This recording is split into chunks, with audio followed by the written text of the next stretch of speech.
소비자 물가 상승세는 둔화했지만 연방공개시장위원회 FOMC 의사록 발표 이후 경기 침체 우려가 커졌습니다. 미국의 지난달 소비자 물가지수가 지난해보다 5% 오르며 22개월 만에 가장 낮은 상승폭을 기록했습니다. 조 바이든 미국 대통령은 인플레이션 국면이 진정되고 있다고 평가하며 공화당이 정부 정책에 역행하고 있다고 비판했습니다. 지난달 FOMC에서 미 연방준비제도 위원들은 은행권 위기를 언급하며 올해 말 경기 침체가 예상된다고 말했습니다. 다음 달 연준이 금리를 유지할지 인상에 나설지 시장 관심이 쏠리고 있습니다. 미국 정부가 전기차 보급을 강제하기 위한 수단으로 차량이 배출할 수 있는 온실가스와 오염물질 기준을 강화했습니다. 미국 환경보호청은 새 기준이 도입되면 전기차가 2032년식 승용차의 67%를 차지할 것으로 전망했습니다. 오늘은 오후까지 강원 영동을 중심으로 바람이 강하게 불겠습니다. 미세먼지 농도는 서해상에서 유입된 황사의 영향으로 전 권역에서 매우 나쁨 수준을 보이겠습니다. 여러분 안녕하십니까? 4월 13일 목요일 모닝벨 시작합니다. 미국의 3월 소비자 물가 지수가 지난해보다 5% 올라서 22개월 만에 가장 낮은 상승폭을 기록했습니다. 다만 3월 FOMC 의사록 발표 이후 경기 침체 공포는 커진 상황입니다.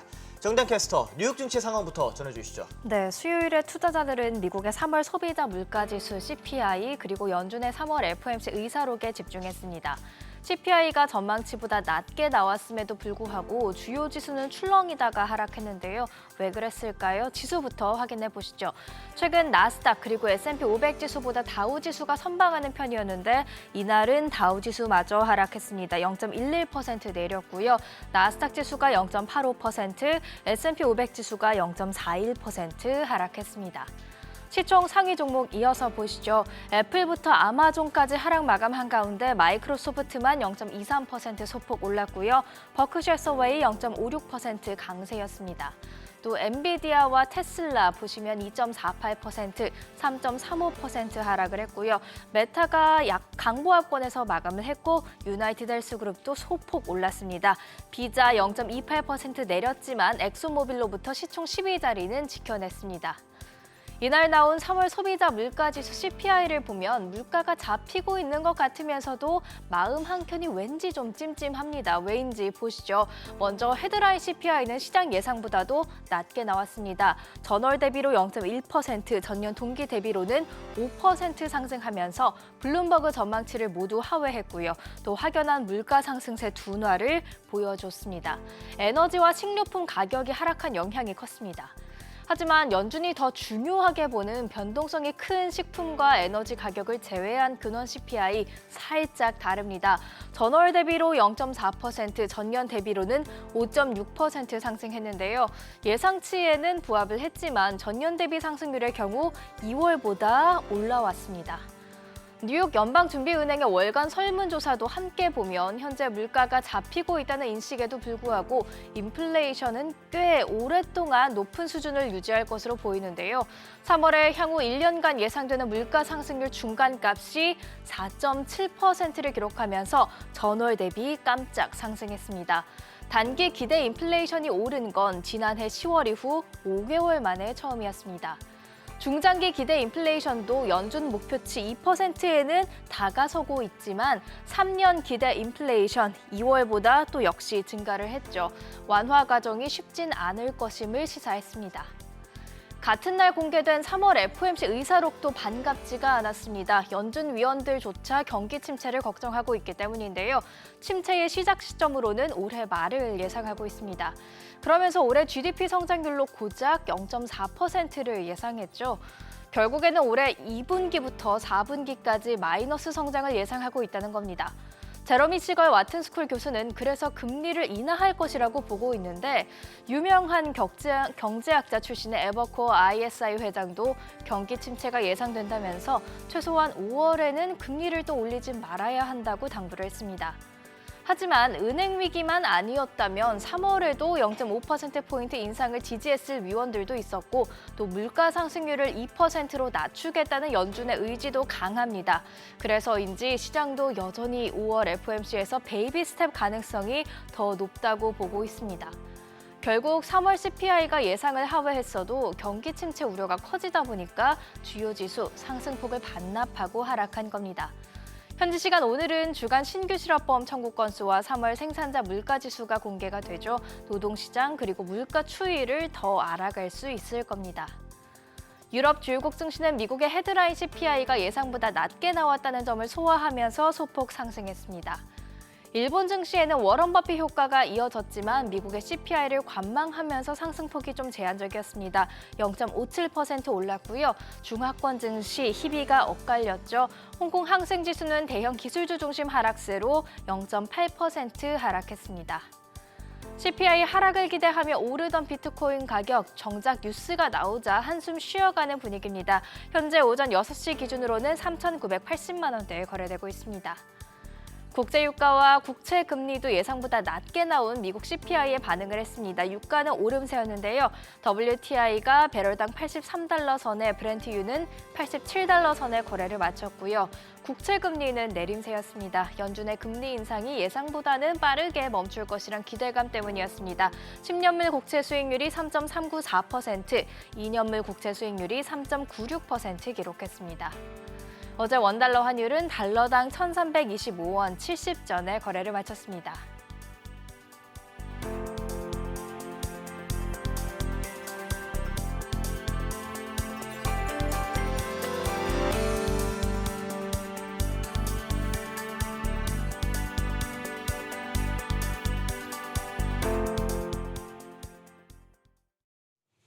미국의 지난달 소비자 물가가 시장 예상치보다 낮은 전년 대비 5% 상승에 그쳤습니다. 다만 에너지와 식료품을 제외한 근원 물가는 전달보다 더 오르는 것으로 나타나 여전히 인플레 수준이 높다는 지적이 나오는데 다음 달 연준의 금리 결정에 어떤 영향을 미칠지 주목이 되고 있습니다. 임중훈 기자. 예, 임종윤입니다. 우선 미국의 지난달 소비자 물가가 뚜렷한 둔화세를 보였다고요. 예, 그렇습니다. 미국의 3월 소비자 물가지수 CPI가 나왔는데 일단 전년 동월 대비 5.0%, 그다음에 전달보다 0.1% 각각 상승했습니다. 이거를 이제 시장 예상치에 비교해 보면 전달 대비로는 예상치와 같았지만 전년 대비로는 더 낮았습니다. 특히 전년 대비로는 상승폭이 2월에 비해서 1%포인트나 줄어서요. 지난 2021년 5월 이후 22개월 만에 가장 상승폭이 낮았습니다. 조 바이든 대통령은 인플레이션이 지난 여름 정점에서 45%나 하락을 했다면서 이런 진전은 미국인들에게 더 높은 임금과 함께 더 많은 숨쉴 공간을 뜻한다고 평가했습니다.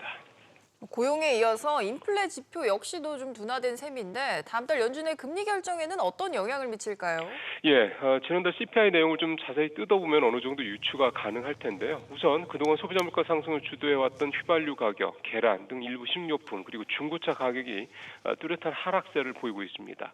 하지만 에너지와 식료품을 제외한 근원 소비자 물가는 5.6%로 2월 달에 비해 상승폭이 더 높아졌는데요. 결국 고용 지표와 마찬가지로 인플레이션의 강도도 둔화된 것은 맞지만 여전히 높은 수준이라는 의미입니다.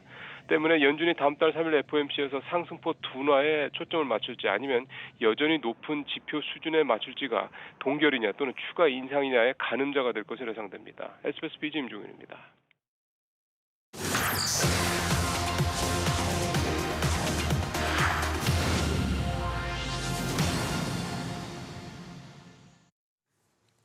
기자가 콕 집어 전하는 뉴스픽입니다. 3월 FOMC에서 미국 연방준비제도 위원들은 연말에 경기 침체가 예상이 된다라고 말을 했습니다. 실리콘밸리 은행 파산으로 시작된 은행권 불안 때문인데요. 관건은 이제 5월 FOMC입니다. 다음 달 금리를 유지할지 아니면 한 차례 더 인상에 나설지 주목이 되는데 오늘 뉴스픽은 윤지혜 기자와 이 소식들 살펴보겠습니다. 윤 기자, 간밤에 이제 3월 CPI에 이어서 3월 연방공개시장위원회 정례회의 의사록도 공개가 됐는데 모두에도 말씀드렸지만 아무래도 침체를 언급한 부분이 조금 눈에 띄네요. 네, 회의 참석자 일부는 은행 부문의 잠재적인 경제적 영향을 고려할 때 올해 말부터 완만한 경기 침체가 나타날 수 있다 이렇게 말을 했습니다. 일부 위원들이 금리 유지를 주장했던 것도 이 때문인데요. 네. 은행 위기가 경제에 미친 영향을 완전히 파악할 때까지는 잠정적으로 금리 인상을 중단하는 게 적절하지 않겠냐는 겁니다.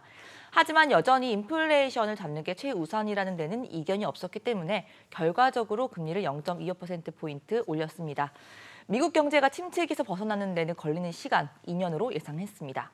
사실 그 SVB 파산과 관련해서 미국 정부도 나서고 대형은행들도 나서서 급한 불을 이제 끄긴 했지만 뭐 여파는 아직도 만만치 않다는 거잖아요. 네, 워런 버핏 회장도 현지 시간 10일 인터뷰를 통해서 은행 파산이 아직 끝나지 않았다 이렇게 말을 했는데요. 추가로 더 많은 은행이 파산할 수 있음을 시사한 겁니다. 또 국제통화기금 수석 부총재도 미국 경제가 불안정한 위치에 있다면서 경착륙의 위험이 여전히 남아있다고 주장했습니다. 침체에 대한 경고와 공포가 가시지 않은 상황입니다. 이제 시장의 관심은 다음 달로 쏠리고 있습니다. 다음 달 FOMC 어떤 결정이 나오겠습니까? 네, 일단 아시는 것처럼 연내 금리를 한 번 정도는 더 올리고 금리 인상 사이클 자체는 종료를 할 것이다. 이런 예상이 많은 상황이잖아요. 그럼 다음 달 금리를 유지해서 일단 쉬어갈 것이냐 아니면 베이비 스텝을 한 번 더 밟을 것이냐가 관건입니다. 연준 인사들 사이에서도 금리 인상을 둘러싸고 갑론을박이 이어지고 있는데요. 시카고와 필라델피아 연방준비은행 총재는 추가 금리 인상에 신중해야 한다 이렇게 입장을 밝혔는데요. 이 같은 비둘기적 발언에 대해서 연준 내 매파 위원들은 즉각적으로 반발하긴 했습니다. 뉴욕, 세인트루이스, 클리블랜드 총재 등 인상을 지지했습니다. 사실 앞서 보신 것처럼 인플레이션이 다소 둔화가 됐다고는 하지만 뭐 아직 우려점도 많은 상황이잖아요. 네, 일부에서는 결국 이 근원 CPI에 대해서 우려점이 좀 많은 상황인데요. 3월 미국 소비자 물가 지수가 완화가 되긴 했지만 동시에 인플레이션과 진전까지는 갈 길이 상당히 멀다는 점이 드러나기도 했습니다. 유가 하락 덕에 전체 헤드라인 CPI는 떨어졌지만 식품과 에너지를 제외한 근원 CPI, 코어 CPI는 오히려 전달보다 올랐기 때문입니다. 서비스 물가에 포함되는 미국 주택담보대출 수요도 오히려 급증을 하고 있는 추세고요. 이 때문에 시장에서는 금리 인상이 끝나가고 있다는 데 무게를 두긴 하면서도 다음 달 마지막 금리를 인상한다는 쪽에 기울고 있습니다. 시카고 상품거래소 CME 패드워치에 따르면 5월 베이비 스텝 가능성은 전날 오후 기준으로 봤을 때 70%를 넘겼고 금리 유지는 28%였습니다. 네, 알겠습니다. 오늘 뉴스픽은 여기까지 전해드렸습니다. 기자 잘 들었습니다. 주요 7개국의 재무장관과 중앙은행 총재들이 현지 시간 12일 세계 경제 상황이 생각보다 나쁘지 않다고 평가했습니다. 미 워싱턴 DC에서 최근 세계 경제, 금융 상황을 논의한 이들은 인플레이션이 여전히 높은 수준이지만 세계 금융체계의 안정을 유지하는 데 필요한 행동을 할 준비가 돼 있다는 입장을 밝혔습니다. 이들은 이 자리에서 러시아에 대한 제재와 여타 경제 조치를 강력히 이행하겠다는 의지를 드러냈습니다. 애플이 다음 주 인도에 첫 매장을 엽니다. 블룸버그 통신에 따르면 애플은 오는 18일과 20일 인도 최대 도시인 뭄바이와 수도 뉴델리에 애플 스토어 1호점과 2호점을 각각 열 예정입니다. 소식통은 매장 오픈을 위해 팀 쿡 애플 CEO가 2016년 이후 7년 만에 인도를 찾을 것이라고 전했습니다. 미국과 멕시코에 이어 캐나다도 좀비 마약으로 불리는 펜타닐 사용을 억제하기 위해 중국 압박에 나섭니다. 로이터 등에 따르면 북미 세 국가는 현지 시간 12일 세계적으로 화두가 된 펜타닐 문제를 해결하기 위한 관련 협의체를 구성하고 미국 백악관에서 첫 논의를 진행했습니다. 미국과 멕시코 등은 펜타닐의 공급처를 중국이라 지목하고 있지만 중국은 사실 무근이라며 맞서고 있습니다. 경쟁사인 UBS에 인수된 스위스의 글로벌 투자은행 크레디트 스위스 CS에 정부가 154조 원을 지원하는 방안에 대해 스위스 연방하원 과반이 반대표를 던졌습니다. 로이터 통신 등에 따르면 스위스 연방하원은 현지 시간 12일 200명 의원으로 구성된 하원에서 의원 102명이 반대해 안건을 부결시켰습니다. 다만 이 방안은 이미 긴급 승인 절차를 거쳤기 때문에 연방 하원의 표결과 관계없이 예정대로 시행됩니다. 중국에서도 공원 등 실외 장소에선 마스크를 착용하지 않아도 되도록 하는 마스크 착용 기준이 대폭 완화됩니다. 중국 정부는 실내의 경우도 인원의 이동이 상대적으로 적은 작업장과 회의실 등에선 마스크를 쓰지 않아도 된다는 내용으로 지침을 변경했다고 밝혔습니다. 다만 대중교통이나 슈퍼마켓, 영화관 등을 이용할 땐 마스크 착용 권고하는 조치를 유지했습니다.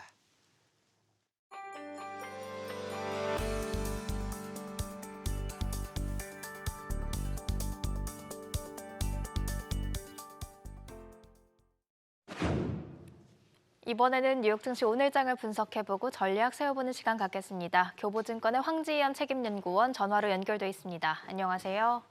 네, 안녕하세요. 네, 간밤에 공개된 미국의 지난달 소비자 물가지수 기대와 불안을 동시에 안겨줬습니다.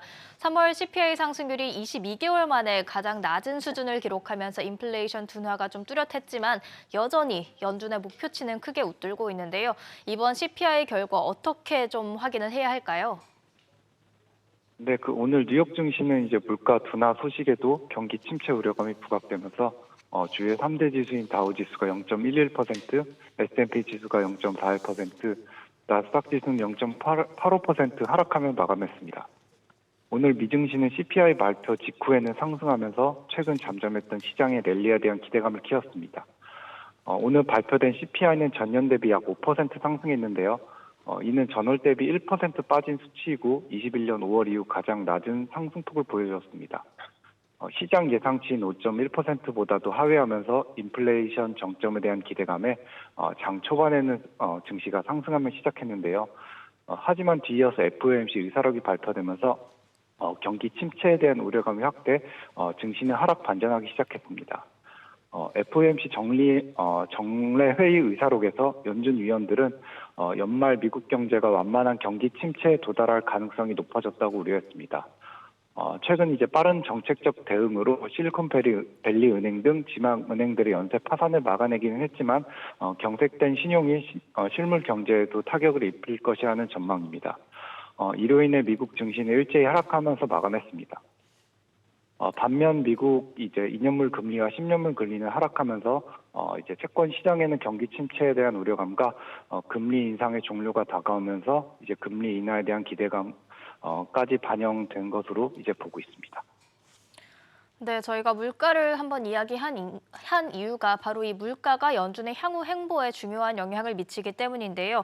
연준의 금리 인상이 막바지에 달아났을 것이다. 이런 관측에 힘을 받고 있는 동시에 연준 내부에서는 동결 그리고 베이비 스텝 가운데 좀 갑론을박이 치열한 것 같습니다. 연준의 행보는 어떻게 전망하고 계십니까? 네, 일단 시장에는 다양한 의견들이 제시되고 있는데요. 은행 위기가 경제에 미치는 영향을 고려할 때 기준금리 인상을 중단하는 것이 적절하다는 의견도 제시되고 있습니다. 하지만 연준에서는 좀 더 신중한 입장으로 보고 있습니다. 현재 물가가 많이 하락하긴 했지만 목표 수준인 2%와 비교해서는 아직 훨씬 높은 수준이고요. 물가를 잡는 것을 최우선으로 한다는 생각은 연준에서 이미 여러 차례 밝혔기 때문에 아직 통화 정책의 경로를 변경하는 데 있어서는 연준에서도 이제 다양한 지표들을 보면서 신중하게 판단할 것으로 보고 있습니다. 특히 헤드라인 CPI에 비해서 이제 근원 CPI 둔화세가 현재 약한 편인데요.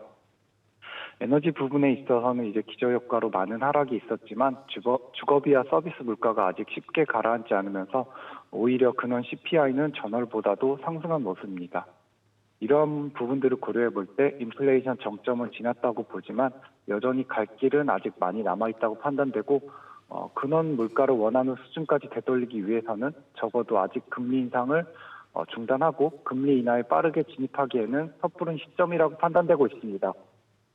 앞으로 경기 침체의 중요한 근거가 될 수 있는 대형 금융기관들의 실적 발표가 예정되어 있는데 이는 이처럼 연준의 정책 경로에 다양한 요인들을 종합적으로 바라볼 필요가 있겠습니다. 네, 금리 인상이 예상되는 한편 또 경기 침체 우려까지 겹치다 보니까 상황이 쉽지가 않은 것 같습니다. 지금까지 교보증권의 황지연 책임연구위원이었습니다. 감사합니다.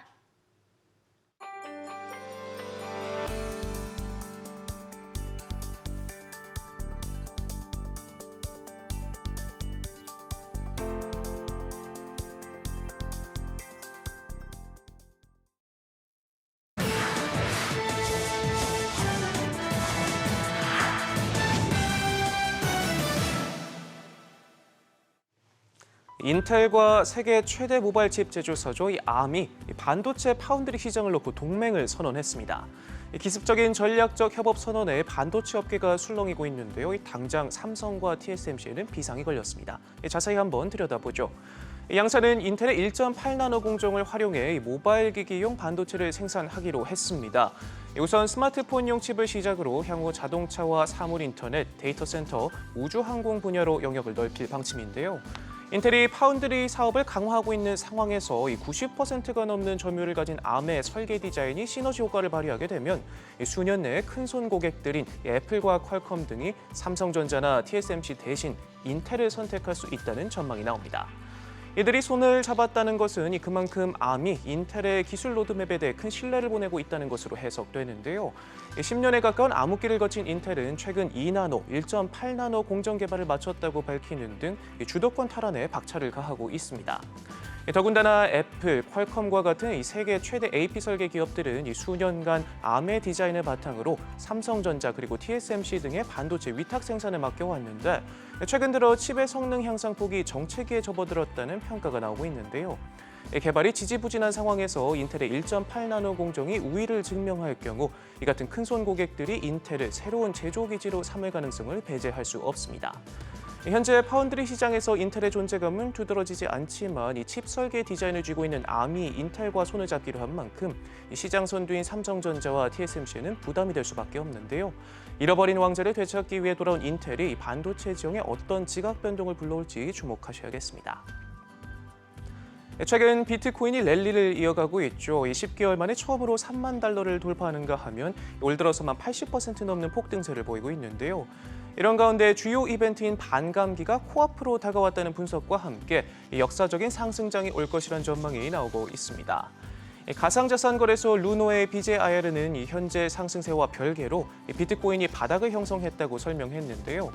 지금으로부터 1년 뒤인 2024년 4월 또는 5월 반감기가 올 것으로 예상되는데 통상적으로 이 시기가 오기 1년 전 저점이 형성된다는 점에서 향후 상승장이 올 것이라는 의미로 해석됩니다. 반감기는 대략 4년에 한 번 발생하는데요. 비트코인 단위수를 줄이기 위해 채굴자에 대한 보상을 절반으로 줄이는데 이는 코인의 희소성을 향상시켜 가격을 높이는 데 도움이 됩니다. 구체적인 숫자로 한번 살펴보죠. CC 데이터에 따르면 지난 2020년 5월에 있었던 마지막 반감기 전 비트코인 가격은 12개월 동안 19% 상승했는데요. 그보다 앞선 2016년 7월에도 1년간 142% 상승했고 첫 번째 반감기인 2012년 11월에는 무려 384%나 상승했습니다. 특히 반감기가 발생하고 그 다음 달부터 더욱 급등하는 경향이 있는데요. 2020년 5월 반감기 이후 약 540일 동안 690% 가까이 상승해 이듬해 11월 당시 사상 최고가인 67,500달러를 찍었습니다. 올 들어 급등세를 보이고 있는 비트코인, 이 랠리를 타고 있지만 여전히 역대 최고가의 절반 수준에 머무르고 있는데요. 코앞으로 다가온 반감기가 또 다른 상승세의 마중물이 될지 주목됩니다. 미국 정부가 다음 무대인 전기차로 넘어가기 위해 가속 페달을 밟고 있습니다. 상당히 파격적인 구상안을 내놨는데요. 차량 배출가스 기준을 대폭 강화하고 또 전기차의 핵심인 배터리의 최소 성능 기준 등을 도입해 2023년 신차 판매 3분의 1을 전기차로 채우겠다는 목표를 제시했습니다. 구체적으로 보면 10년 뒤 승용차의 이산화탄소 배출 기준을 2026년식과 비교했을 때 절반 이상 56% 줄이도록 했고 차량 운행 5년 또는 주행거리 6만 2천 마일 동안 기존 배터리 성능의 80%를 유지하도록 하는 최소 성능 기준을 내걸었습니다. 자동차 업계 입장에서는 강화된 기준을 맞추려면 이 기존 내연기관차의 기술 개선으로는 한계가 있는 만큼 배출량이 적은 전기차 판매 비중을 대폭 늘릴 수밖에 없는 건데요. 이를 통해 신차 판매 67%를 전기차로 채우겠다는 방침인데 지난해 미국에서 판매된 신차 중 전기차 비중이 5.8% 수준인 것을 감안하면 그야말로 비약적인 수준으로 평가됩니다. 주요 외신들은 이번 규칙이 자동차 제조업체들에게 전기차 생산을 명시적으로 요구하진 않았지만 배기가스 규정을 준수할 수 있는 유일한 방법이 전기차 전환인 만큼 전기차 전환을 가속화할 것으로 예상된다고 전망했는데요. 일각에서는 이 같은 목표가 비현실적일 수 있다는 지적도 나옵니다. 전환 속도만큼 세계가 충분한 광물을 채굴할 수 있을지, 배터리를 충분히 빠르게 만들어낼 수 있을지 확실하지 않은 데다 충전 인프라와 충전기 공급도 대폭 진전돼야 하고 소비자들의 인식 전환도 필요하다는 이유에서인데요. 아울러 중국과의 첨예한 대치 속 이 반도체와 배터리 등 핵심 부품의 원자재를 충분히 확보하지 못한 것도 목표를 달성하기 위해 풀어야 할 과제로 꼽히고 있습니다. 지금까지 글로벌 비즈였습니다.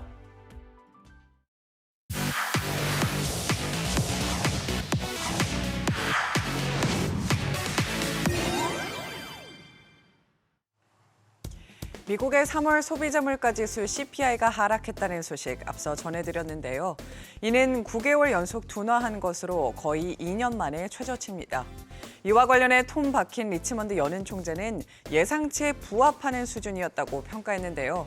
다만 근원 CPI는 연준이 원하는 수준까지 다시 내려오려면 아직 멀었다고 지적했습니다. 그러면서 5월 FOMC 회의 전까지 인플레이션은 물론 신용 상태와 금리 인상의 지연된 효과를 지켜볼 것이라고 밝혔습니다.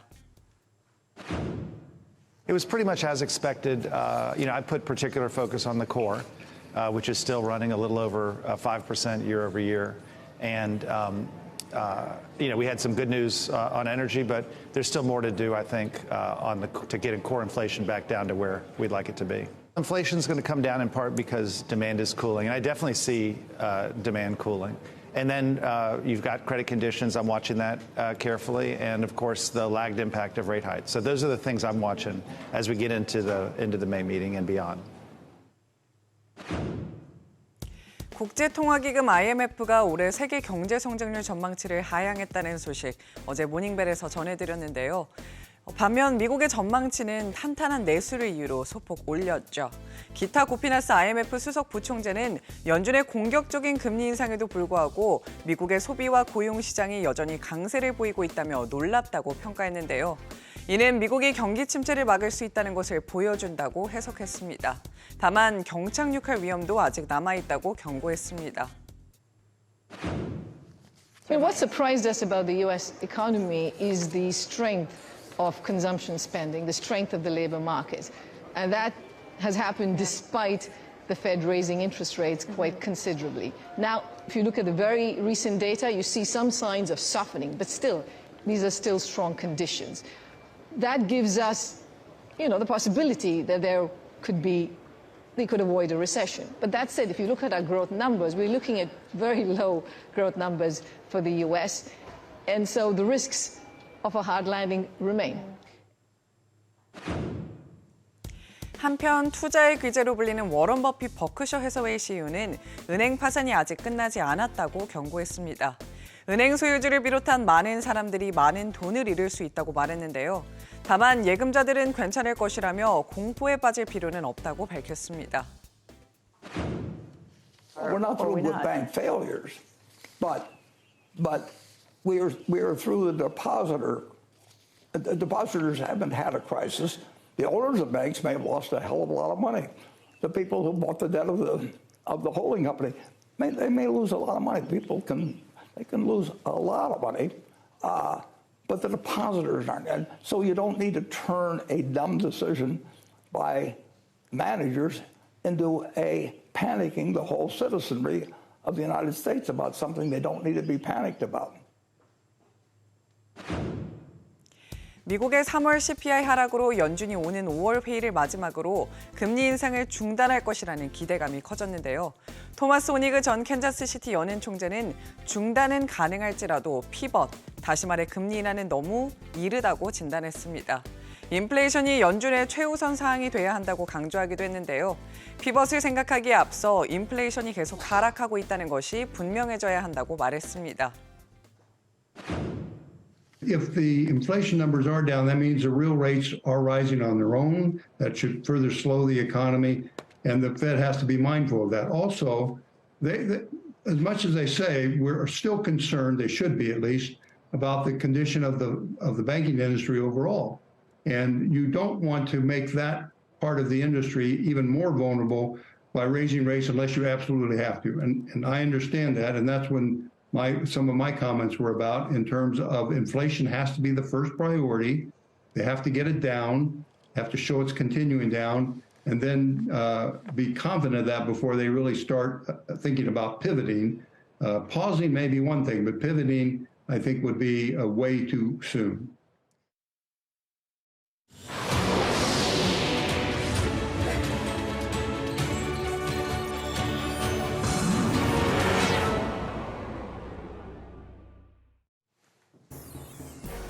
뉴욕 증시 주요 지수가 일제히 하락 마감했습니다. 소비자 물가 상승세는 둔화했지만 연방공개시장위원회 FOMC 의사록 발표 이후 경기 침체 우려가 커졌습니다. 미국의 지난달 소비자 물가 지수가 지난해보다 5% 오르면서 22개월 만에 가장 낮은 상승폭을 기록했습니다.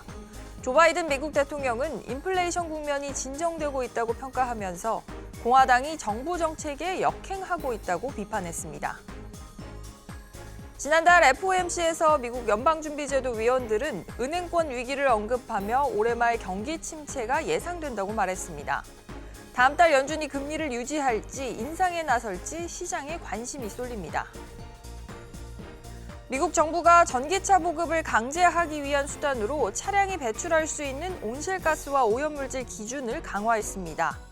미국 환경보호청은 새 기준이 도입되면 전기차가 2032년식 승용차의 67%를 차지할 것이라고 전망했습니다. 오늘은 오후까지 강원 영동을 중심으로 바람이 강하게 불겠습니다. 미세먼지 농도는 서해상에서 유입된 황사의 영향으로 전권역에서 매우 나쁨 수준을 보이겠습니다.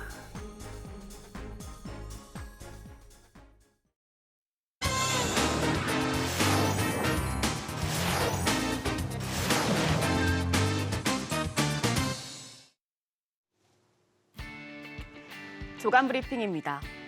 한국경제신문은 국제 설탕 가격이 최근 1년 새 급등세를 거듭하며 12년 만에 최고치를 기록했다고 보도했습니다. 현지 시간 11일 런던 국제금융선물거래소에서 백설탕 선물 5월 인도분은 전일보다 29.1달러 상승한 톤당 702.3달러의 거래를 마쳤습니다. 4개월 새 31.4% 뛴 수준입니다. 설탕 가격이 오름세를 지속하는 건 세계적 공급 부족에 기인한 것으로 알려집니다.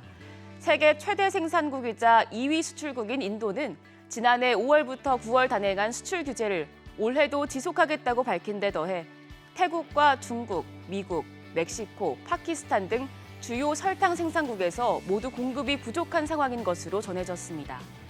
설탕 가격 상승세는 과자, 빵, 음료 등 설탕을 원료로 하는 다양한 식료품 가격의 줄인상으로 이어질 공산이 크다고 합니다. 이미 영국에선 초콜릿과 사탕 등의 가격이 1977년 이후 최대 상승률을 나타냈죠. 한국경제신문은 막바지에 다다른 글로벌 중앙은행들의 물가와의 전쟁에 복병으로 작용할 수 있다는 관측이 나온다고 전했습니다. 조선일보는 손정희 일본 소프트뱅크 회장의 영국 반도체 설계 회사 ARM이 이르면 올 가을 미국 나스닥에 상장한다고 보도했습니다. 영국 파이낸셜 타임스에 따르면 소프트뱅크와 나스닥은 지난 10일 ARM 상장에 대해 잠정적인 합의를 이뤘고 손 회장이 이번 주 후반에 공식적으로 승인할 예정입니다. 당초 소프트뱅크는 미국과 영국 증시 동시 상장을 추진했지만 미국 증시 단독 상장으로 방향을 튼 것으로 알려집니다. 손정희 회장의 미국 증시가 투자자 기반이 더 탄탄한 데다 기업 가치를 높게 평가받을 수 있다고 판단했기 때문이라는 분석입니다. 투자업계는 상장 후 ARM의 기업 가치가 최소 300억 달러, 우리 돈 약 40조 원에서 최고 700억 달러까지 될 것으로 보고 있습니다. 다음으로 매일경제신문은 코로나19 팬데믹 당시 얼어붙은 중국 베이징 오피스 시장이 리오프닝 이후에도 좀처럼 겨울에서 벗어나지 못하고 있다고 보도했습니다. 글로벌 부동산 컨설팅 그룹인 CBRE에 따르면 올해 1분기 베이징 오피스 임대 거래 면적은 지난해 4분기보다 21% 감소했습니다. 베이징 A급 사무실의 평균 임대료도 제곱미터당 317.4위안으로 전분기보다 1.3% 하락한 것으로 알려집니다. 중국 경기 회복세가 예상처럼 강하지 않은 데다 경제가 불확실한 상황에서 기업들이 사업 확대를 꺼리고 있기 때문이라는 분석이 나오는데요. 부동산 전문가들은 기업들이 신규 임대 계획을 보류하고 있어 임대료가 더 떨어질 가능성이 높다고 전망했습니다. 동아일보는 지난해 연간 재무제표를 공시한 기업 12곳 가운데 11곳의 실적이 2021년보다 안 좋아진 것으로 나타났다고 보도했습니다. 야놀자와 지피클럽, 두나무, 비썸코리아, 오아시스 등 5곳은 영업이익 규모가 줄었고 비바 리퍼블리카와 컬리, 직방, 리디, 당근마켓, 한국신용데이터 등 6곳은 기존의 적자 규모가 더 커진 것으로 알려집니다. 금융감독원 전자공시 시스템에 따르면 모바일 금융 플랫폼 토스를 운영하는 비바 리퍼블리카의 영업 손실은 2021년 1,796억 원에서 지난해 2,472억 원으로 불어났고, 신선식품 새벽 배송 사업을 하는 컬리의 영업 손실도 지난해 2,335억 원으로 2021년보다 늘어났습니다. 실적이 나빠진 이유와 관련해 이들은 최근 2, 3년간 과감하게 추진한 신사업 관련 투자 비용이 영향을 미쳤다고 설명했습니다. 스타트업들은 기존 대기업과 달리 대규모 적자를 안고서라도 빠른 성장과 기업 가치 상승을 추구해 왔는데요. 그런데 올해 들어 고금리 기조로 외부 자금 조달이 어려워진 만큼 수익성 확보에 주력해야 한다는 분위기가 스타트업 업계에서 확산하고 있다고 합니다. 마지막으로 한국경제신문은 한국 라면이 연간 해외 판매 2조 원 시대를 열어젖혔다고 보도했습니다. 한국경제신문이 농심과 삼양식품, 오뚜기, 팔도, 풀무원, 하림 등 라면 제조사 6곳과 이들의 해외 법인 실적을 집계한 결과 지난해 해외 판매액은 총 2조 3,288억 원이었습니다. 이는 2021년보다 26% 증가한 규모로 2조 원을 돌파한 것은 사상 처음이라고 하는데요. 식품업계에선 한국 라면의 해외 판매 급증은 K 콘텐츠 열풍에 편승한 일시적 현상이 아니라는 설명입니다. 특히 K라면의 선전은 올해 들어 무역 적자 비상 등이 켜진 상황에서 더 주목받고 있습니다. 올 1분기 라면 수출액은 2억 800만 달러로 농수산식품 품목 중 최대를 기록한 것으로 알려지는데요. 스위스 최고 관광 명소인 융프라우에서 농심 신라면컵이 8개 12,000원에 달하지만 별미로 소문나면서 연간 20만 개 이상이 팔린다고 하고요. 삼양식품 불닭볶음면은 미국 코스트코와 샘스클럽 등에 잇따라 입점됐는데 해외 유튜버가 불닭볶음면을 먹는 영상 조회수가 1억 4천만 회를 기록하는 등 K라면이 세계인의 입맛을 사로잡고 있는 것으로 전해집니다. 지금까지 조간 브리핑이었습니다.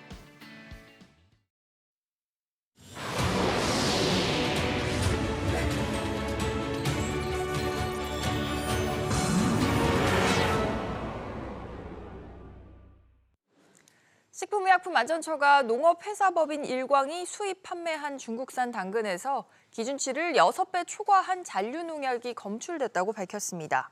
해당 상품은 판매 중단과 회수 조치된 상태입니다. 회수 대상은 생산 연도가 올해인 신선 당근과 세척 당근입니다.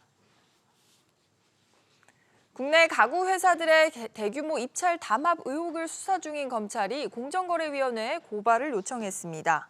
대검찰청이 고발 요청권을 행사한 대상은 한샘과 NX, 넥시스 등 8개 가구업체와 임직원 10여 명입니다.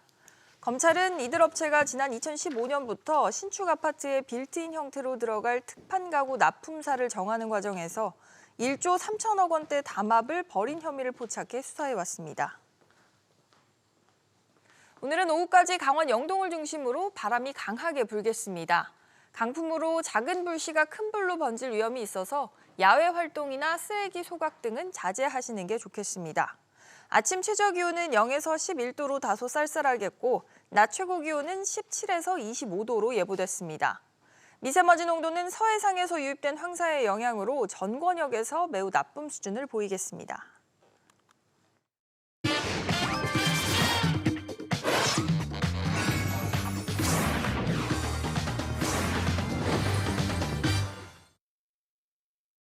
오늘의 주요한 뉴스 키워드로 알아보겠습니다. 오늘도 김대호 박사와 함께합니다. 박사님, 안녕하세요. 네, 반갑습니다. 첫 번째 키워드부터 확인하시죠. 웰스파고 충고, 미국의 투자은행이죠. 웰스파고. 최근에 미국 소비자 물가에 대한 관심이 참 높았는데 관련해서 어떻게 보셨습니까, 박사님? 네, 미국의 CPI 물가 지수가 상당히 안정된 것으로 나타났습니다. 물론 여전히 미국 연준의 억제 목표인 2%보다는 굉장히 높지만 그러나 이 3월 달 CPI가 5%로 나타난 것은 현재 그 상승률로만 놓고 보면 2년 만에 가장 낮은 것이거든요. 네. 물가가 내려갔다는 것이 아니라 물가 오른 폭이 그만큼 줄었다 이런 얘기입니다.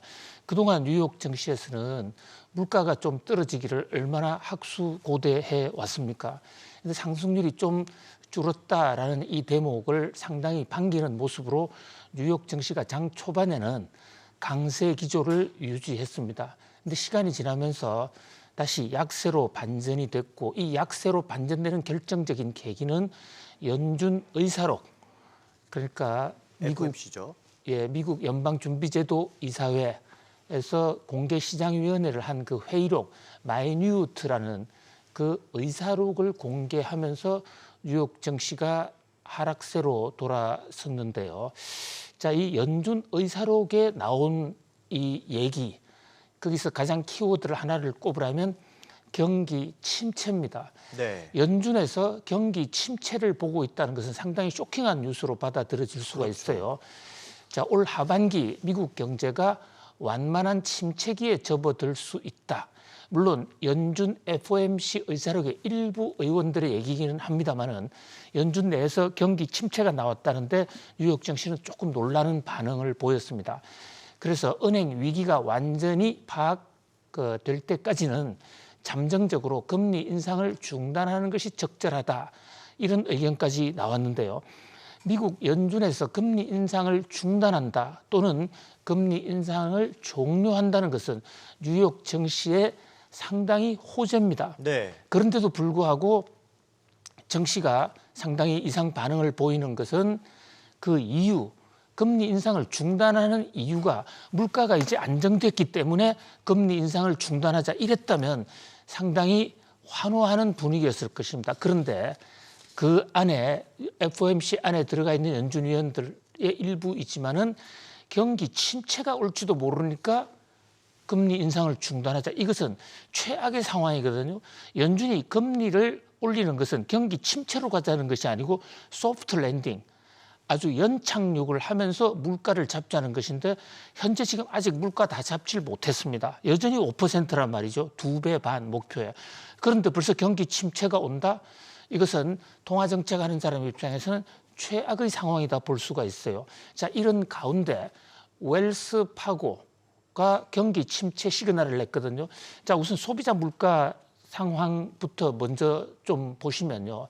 소비자 물가, 미국의 소비자 물가가 네. 현재 지금 헤드라인 상으로 보면 3월 달에 전월 대비 0.1% 상승폭 줄었죠. 또 전년 대비 6.1에서 5.0으로 상승폭 줄었습니다. 근원 CPI, 그러니까 국제 유가 같은 것을 뺀 이런 것은 역시 0.5에서 0.4%로 줄었습니다. 다만 전년 동기 대비 근원 CPI는 5.5에서 5.6으로 조금 올라갔고 또 근원 CPI가 종합 CPI라고 할 수 있는 헤드라인 CPI보다 더 높아졌다. 네. 이런 얘기는 결국 서비스 물가라든지 집값, 전세값 이런 것이 일반 물가보다 더 부담을 주고 있다 이런 얘기거든요. 바로 이런 도면에서 물가는 갈 길이 멀다. 전체적으로는 상승률이 내려갔지만 그런데 경기 침체 시그널이 온다. 자, 이 대목이 상당히 충격적입니다. 자, 웰스파고 보고서를 다시 한번 보시면요. 웰스파고가 투자자들에게 편지를 보냈습니다. 5월이 되기 전에 팔고 떠나라. 뭐를 팔고 떠나냐 하면 주식 얘기하는 겁니다. 앞으로 3 내지 6개월 사이에 주가의 10%가량 조정이 일어날 수 있다. 자, 이 주식에 대해서는 사람마다 오를 것이다, 내릴 것이다 의견이 다양하기 때문에 우리가 일희일비할 필요도 없고 고지곧대로 받아들 필요도 없습니다. 그렇죠. 예, 그런데 이제 웰스파고라는 데가 미국의 4대 메이저 은행이란 말이죠. 네. 미국의 4대 은행 하면 가장 큰 은행이 JP 모간, 네. 그다음에 시티그룹, 그다음에 세 번째가 뱅크 오브 아메리카 앤 체이스, 그다음에 웰스파고입니다. 이 웰스파고는 캘리포니아에 주 영업 기반을 두고 있고 실리콘밸리 쪽에 깊숙한 사정을 잘 아는 은행이에요. 그런데 어쨌든 이 메이저 4대 은행에서 투자자들한테 편지까지 보냈다. 5월이 되기 전에 팔고 떠나라. 그런데 뉴욕 증시 속담은 5월이 되기 전에 팔고 떠나라 이런 속담이 아니라 비슷한 속담이 하나 있죠. 뭔가요? 5월이 되면 팔고 떠나라. Sell in May and go away. 미묘한 차이가 있네요. 예, 아주 미묘하지만 상당히 의미 있는 차이죠. 네. 5월이 되기 전에 팔아라는 겁니다. 빨리 팔아라는 것을 강조하기 위해서 5월이 되기 전에 팔아라는 것 같은데요. 뉴욕 증시의 속담이 왜 5월 달에 주식을 팔고 떠나라라는 얘기냐면 5월 달부터 10월 달까지의 수익률이 연말 연시 수익률보다도 전통적으로 좀 낮습니다. 그리고 이제 미국은 특히 배당 투자를 많이 하기 때문에 배당의 기초는 연말에 주식을 갖고 있는 사람들이 훨씬 더 많이 받는 구조. 그다음에 또 1월 효과, 2월 효과, 새 출발하는 그런 효과도 연초에 집중이 돼 있기 때문에 네. 이제 5월 달쯤 되면 조금 잠시 쉬다가 10월 달에 다시 돌아오라. 이게 뉴욕 증시의 오랜 속담인데 웰스파고는 그 전에 떠나라 이런 얘기입니다. 현재 지금 올 들어서 주가가 웰스파고의 주장에 따르면 뉴욕 증시 주가가 사실 과다하게 많이 오르고 있다. 그러니까 연착륙에 대한 기대, 이제 금리 인상이 어느 정도 종료되고 물가도 안정될 것이라는 그런 기대로 뉴욕 증시가 많이 올랐는데 연준의 의사록 내용을 보니까 연준의 고민은 물가가 조금 상승률이 둔화되긴 했지만 여전히 높은 상태인데 경기 침체 우려가 있다. 자, 경기 침체가 왜 오느냐? FOMC 연준 의사록은 바로 실리콘밸리 은행 같은 이런 은행들의 연쇄 파산 어떤 우려. 지금 은행들 파산 우려는 일단 봉합을 했습니다. 그래서 뱅크론도 수습이 됐어요. 네. 그런데 연준에서 걱정하는 것은 이 SVB, 실리콘밸리 은행 파산 이런 문제로 인해서 그 은행이 문제가 아니라 다른 은행들이 매우 경직적으로 자금을 운영할 수 있다. 또다시 뱅크런이 일어날지 모르니까 가급적 대출을 끌이고 자기 자본을 충실하자, 현찰을 더 많이 보유하자 이런 어떤 분위기가 압도적이라는 것이죠. 특히 지금 일반 고객들의 예금도 일반 저축예금 쪽이 아닌 MMF로 들어와서 이것이 연방준비은행으로 환류되고 있다. 이거 여러 번 소개해드리지 그렇죠. 않았습니까? 네, 말씀해 주셨죠. 이제 이런 것과 이제 맞물려서 경기 침체가 올 수 있다라는 이 웰스파고의 경고, 뭐 웰스파고가 교본은 아닙니다만 한번 참고해볼 필요는 있다. 이런 지적을 해 올립니다. 네, 다음 키워드로 넘어가겠습니다.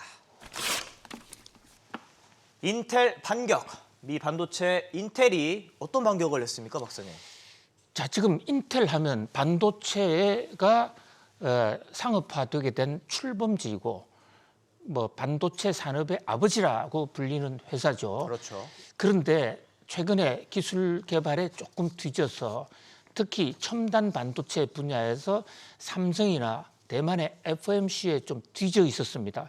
그래서 이제 인텔의 시대는 끝났다라는 이런 얘기까지 나오고 있었지 않습니까? 네. 자, 그런데 지금 막 들어온 뉴욕 증시의 가장 핫한 뉴스 중에 하나가 인텔이 ARM과 손을 잡았다는 겁니다. ARM, 네. ARM은 손입니다. 손. 그죠? 네, 손, 팔, 뭐 그렇죠. 예. ARM이 손인데 이제 손을 잡았다. 근데 이 ARM이라는 회사는 사실은 영국에 있는 반도체 설계 회사예요. 네. 설계 회사인데 설계 특허를 가장 첨단 설계 특허를 90% 이상 장악하고 있는 그야말로 CPU의 본고장이라고 할 수가 있습니다. 근데 대량 생산을 많이 해왔던 애플이 이 ARM과 진짜 손을 잡고 여기서 1.8 나노 초미세 공정의 CPU 같은 거를 만들어내기로 했다라는 이런 얘기거든요. 자, ARM 하면 이 회사는 손정희 회장, 네. 한국계 일본인 손정희 회장이 지금 대주주로 있는 회사인데 지난번에 엔비디아하고 합작을 하려고 했다가 공정거래당국이 안 된다. 무산이 됐죠. 해서 무산이 됐지 않습니까? 그래서 삼성전자에 또는 SK 하이닉스에 우리 같이 합작해보면 어떨까라는 그런 제안까지도 했는데 이 협상이 결렬됐어요. 네. 이유는 구체적으로 공개가 되지 않았습니다만 그런데 어쨌든 이 ARM이 손정희의 ARM이 인텔과 손을 잡으면서 여기서 초미세공정 CPU를 만들어낸다. 이것은요 삼성과 지금 TSMC 이 그 파운드리 회사들 특히 삼성도 지금 파운드리로 전환을 하면서 반도체의 1위를 지금 탈환해 보겠다고 하고 있는데 이 대목에 많은 TSMC 고객 또는 삼성의 고객, 이를테면 퀄컴 같은 회사들이 저 인텔과 ARM 동맹으로 빠져나갈 가능성이 굉장히 높은 겁니다. 그렇습니다. 왜냐하면 특허도 많이 가지고 있고 또 싸게 만들 수가 있고 잘 만들 수가 있단 말이죠. 그런 면에서 그야말로 삼성과 TSMC로서는 날벼락 아주 큰 악재를 만난 것으로 보입니다. 가뜩이나 지금 반도체 경기가 좋지가 않아서 삼성은 그야말로 눈물에 감산을 하지 않았습니까? 네. 그래서 메모리 가격이 이제 좀 올라가나 하는 그 와중인데 뉴욕 증시발 인텔과 ARM의 이 최첨단 반도체 CPU 동맹, 이것이 또 하나의 반도체 업계 판을 흔드는 새로운 어떤 패러다임의 변신, 반도체 업계의 새로운 파장으로 다가오고 있는 상황입니다. 네, 기업들 주도권 싸움이 어느 때보다 치열한 상황입니다. 이어서 다음 키워드 보겠습니다. 바이든 고향 방문. 바이든의 고향 방문. 영국령 북아일랜드와 아일랜드 방문 일정을 시작했는데 실제로 이곳이 뿌리라고요? 예, 미국에서 살다 보면 Where are you come from? 당신 고향이 어디냐? 이런 얘기를 많이 들어요. 네. 트럼프 대통령도 그런 얘기를 많이 합니다.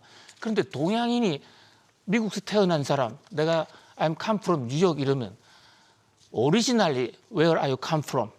원래 출신이 어디냐까지 뿌리까지 물어보거든요. 그렇군요. 예, 이제 그것은 뭐 미국이란 나라 자체가 오래된 나라가 아니다 보니까 원래 그 고향 뿌리를 찾는 그런 경향이 있는데 바이든의 고향은 아일랜드입니다. 원래 바이든이 태어난 곳은 펜실바니아예요. 네. 펜실바니아고 공부를 한 곳은 델라웨어인데 정조부가 아일랜드에서 이민 왔습니다.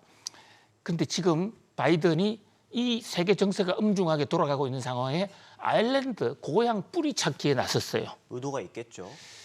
그렇습니다. 상당한 노림수가 있다고 보아지는데요. 이 지금 아일랜드란 나라, 자, 아일랜드란 나라는 사실 유럽에서 가장 복잡 미묘한 나라고 민족 정체성이 가장 강한 나라입니다. 흔히 미국 사회에서는 유럽의 아일랜드와 아시아의 한국을 굉장히 유사하다 해서 비교를 많이 합니다. 네. 우선 이 아일랜드 민족 주체성이 굉장히 강하고요. 한국도 비슷하죠.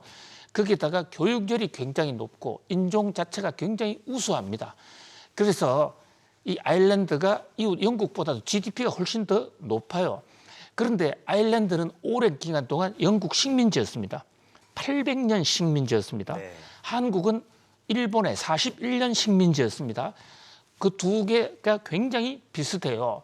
자, 그런데 미국 역대 대통령 중에 아일랜드 출신 바이든이 두 번째입니다. 네. 그 전에 한 사람 있었습니다. 케네디 대통령. 케네디요. 예, 케네디, 존 F. 케네디에 이어서 이제 두 번째인데 미국은 이른바 그 개신교 또 백인이 아니면 대통령이 되기가 굉장히 어려운 구조인데도 불구하고 바이든은 그 난관을 뚫고 대통령이 됐습니다. 근데 지금 바이든이 이 와중에 아일랜드로 날아간 것은 북아일랜드와 영국 간의 전쟁을 종식시킨 벨파스트 협정 25주년이에요. 이런 정치적인 이벤트를 감안해서 이제 찾아간 것인데 사실 미국 내에 아일랜드계 미국인이 약 10% 정도 됩니다. 그러니까 선거 때 자신의 뿌리에 호소하는 그런 측면이 있고요. 자, 여기 지금 아일랜드가 굉장히 복잡한 게 아일랜드도 한국하고 비슷하게 남아일랜드와 북아일랜드로 분단이 되어 있습니다. 네. 이것도 독립해방전쟁 과정에서 남아일랜드는 캐톨릭이고 북아일랜드는 개신교다 보니까 영국이 독립을 시켜주면서 북아일랜드는 영국에 편입을 좀 시켜놓고 있는 상태인데요. 영국이 블랙시트라는 걸 하지 않았습니까? 네. 블랙시트를 했는데 지금 이 대목 때문에 아일랜드가 굉장히 골치 아픈 상황에 빠졌습니다. 왜냐하면 블랙시트라는 게 EU에서 빠져나오는 건데 북아일랜드는 영국에 속한 나라이기 때문에 블랙시트에서 해서 EU에서 빠져나왔습니다. 근데 남아일랜드는 여전히 EU거든요. 네. 근데 블랙시트를 하게 되면 두 나라 간의 통상 관세 이런 게 다시 부과가 되기 때문에 남아일랜드와 북아일랜드 경제 교역이 제대로 안 돼서 바로 이 대목 때문에 지금 북아일랜드 사람들의 불만이 부글부글 끓어오고 영국에 큰 어떤 화근이 돼 있어요. 네. 뭐 이런 것을 해결해 보겠다는 그런 정치적인 의도도 있는 것으로 보입니다. 자, 혹시 오늘의 우리 같이 생각해 볼 문제, 뭔가요? 애플 본사. 네. 우리 애플의 아이폰, 한국에서 우리가 애플 아이폰을 많이 팔아주는데 거기서 벌어들인 애플의 돈은 어느 나라로 갈까요? 애플은 한국에서 돈을 쓰지 않습니다. 뭐 미국 아닐까요? 예, 그 미국으로 일반적으로 생각이 쉽지만 네. 그 돈은 다 아일랜드로 갑니다. 그렇군요. 왜냐하면 애플의 유럽 본사가 아일랜드에 있는데요. 그건 구글이나 페이스북 다 마찬가지예요. 세금이 싸기 때문에 본사를 저쪽으로 다 옮겨놓고 모든 지적 재산권을 남아일랜드, 아일랜드로 다 넘겨놓습니다. 그렇기 때문에 이 아일랜드가 GDP가 굉장히 높은 나라가 됐는데요. 그 비결은 세금이 굉장히 싸거든요. 뭐 그런 면에서 우리나라도 아일랜드의 경제 성장 전략을 한번 참고해 볼 필요가 있는 그런 상황입니다. 어쨌든 이 바이든의 아일랜드 행보, 이것은 미국 선거와도 관련이 있고 전 세계 다국적 기업의 세제 문제와도 관련이 있고 또 유럽의 안보, 외교와도 관련이 있는 것인데요. 결코 남의 나라 문제가 아니라 우리도 아일랜드 문제를 좀 관심 가져볼 필요가 있을 것 같습니다. 알겠습니다. 이어서 다음 키워드로 넘어가겠습니다. PF 괴문서. 어젠가요? 최근에 PF와 관련해서 저축은행들이 참 당황스러운 찌라시가 돌았습니다. 그렇습니다. 이 찌라시가 스마트폰 문자로까지 돌아다니는데 특정 저축은행 이름까지 꼭 박아서 이 은행이 PF, 그 프로젝트 파이낸싱의 부실이 1조가 넘어간다. 네. 그래서 결손이 손실만도 1조다. 뭐 이름까지 나왔으니까 말씀 올리면 웰컴 저축은행, OK 저축은행. 사실 저축은행 중에서 상당히 선두주자예요. 그렇죠. 웰컴 저축은행은 김연경 때문에도 많이 알려져 있죠. 네. 여자 배구 그 스폰서를 하고 있기도 합니다. 그런데 이제 금융당국은 사실이 아니다라고 해서 해명을 했습니다마는 뭐 이렇게 괴문서를 보내는 사람도 문제고요. 보다 더 근본적인 문제는 왜 이런 괴문서가 흉흉하게 나돌까? 우리 실리콘밸리 은행 같은 데도 저런 괴문서 하나 때문에 뱅크런이 생겼거든요. 네. 물론 우리나라는 5천만 원의 예금자 보호 한도가 있고 저축은행 투자자들이 5천만 원 이하로 투자한 사람들의 비중이 굉장히 높기 때문에 크게 흔들리진 않았습니다. 그러나 문제는 PF에 문제가 있다는 얘기가 계속해서 깜빡깜빡 나오고 있다는 겁니다. 이제 PF라는 게 담보 없이 빌려준 돈인데요. 부동산 쪽에 지금 굉장히 은행들이 돈을 많이 빌려주고 있죠. 그런데 미분양이 되면서 이게 건설사들이 부실이 되고 결국 그 돈을 못 갚으니까 금융권으로 전가가 되고 있는 상황이거든요. 맞습니다. IMF가 금융안정보고서에서 한국의 PF 대출 굉장히 좀 문제가 있다. 그래서 한국 정부로 하여금 잠재적인 채무 불이행 우려를 관리하기 위해 적극적인 조치를 취해야 된다. 이러는데 한국 정부에서는 중계방송하듯이 지켜보고 있다라고만 계속하고 있어요. 그런 상황이 있죠. 예, 그러다 보니까 이제 부실이 확산되는 것이 아닌가라는 그런 우려가 나오고 있는데 보다 근본적인 대책이 필요한 것으로 보입니다. 알겠습니다. 이어서 오늘의 마지막 키워드 보겠습니다. 압려 목성 곡소리. 압구정, 여의도, 목동, 성수에서 지금 곡소리가 나오고 있다고요? 예, 요즘 신키워드들이 많이 나오는데 네. 정말 따라가기가 벅차고 힘듭니다. 오늘 처음 들었습니다. 예, 압여 목성 이거 외우느라고 굉장히 힘이 많이 들었거든요. 거기서 곡소리까지 난다. 압여 목성, 화성, 목성 이거 할 때가 아니라 서울에 있는 행정자치구 이름인데요. 네. 압은 압구정동, 여는 여의도, 목은 목동, 성은 성수동입니다. 압여 목성만 있는 게 아닙니다. 또 잠삼 대청, 뭐 무슨 대청마루가 잠삼 대청마루가 있대요. 잠실동, 삼성동, 대치동, 청담동 네. 이것의 공통점은 토지거래 허가구역이라는 것입니다. 네. 자, 우리나라는 시장 경제를 하는 국가입니다. 그런데 자기 땅을 파는데 왜 허가를 받아야 될까요? 뭐 정말 좀 잘 이해가 안 됩니다. 규제가 돼 있죠. 원래 토지거래 허가구역은 70년대 말에 대대적인 땅을 개발할 때 쓰던 건데 이것을 문재인 정부에서 아파트 규제로를 쓰는데 아주 변형을 시켜서 사실상 국민들의 재산권을 제한한다는 지적이 많았는데 정권이 교체가 됐는데도 서울시의 오세훈 시장이 또 연기를 했었거든요.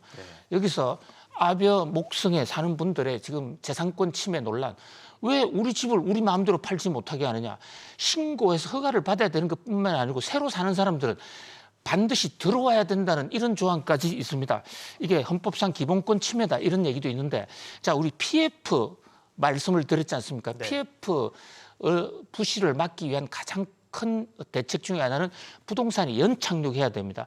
물론 부동산 투기를 막자는 거기에 100% 동감을 하지만, 그러나 연착륙을 막기 위해서는 이렇게 어떤 황당한 규제부터 풀어야 되지 않을까, 그런 목소리도 높은 거. 이 대목도 오세훈 시장은 좀 새삼 심각하게 받아들여야 하지 않을까 하는 생각을 해봅니다.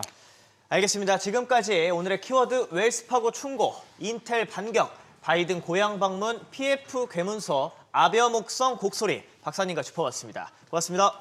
고맙습니다.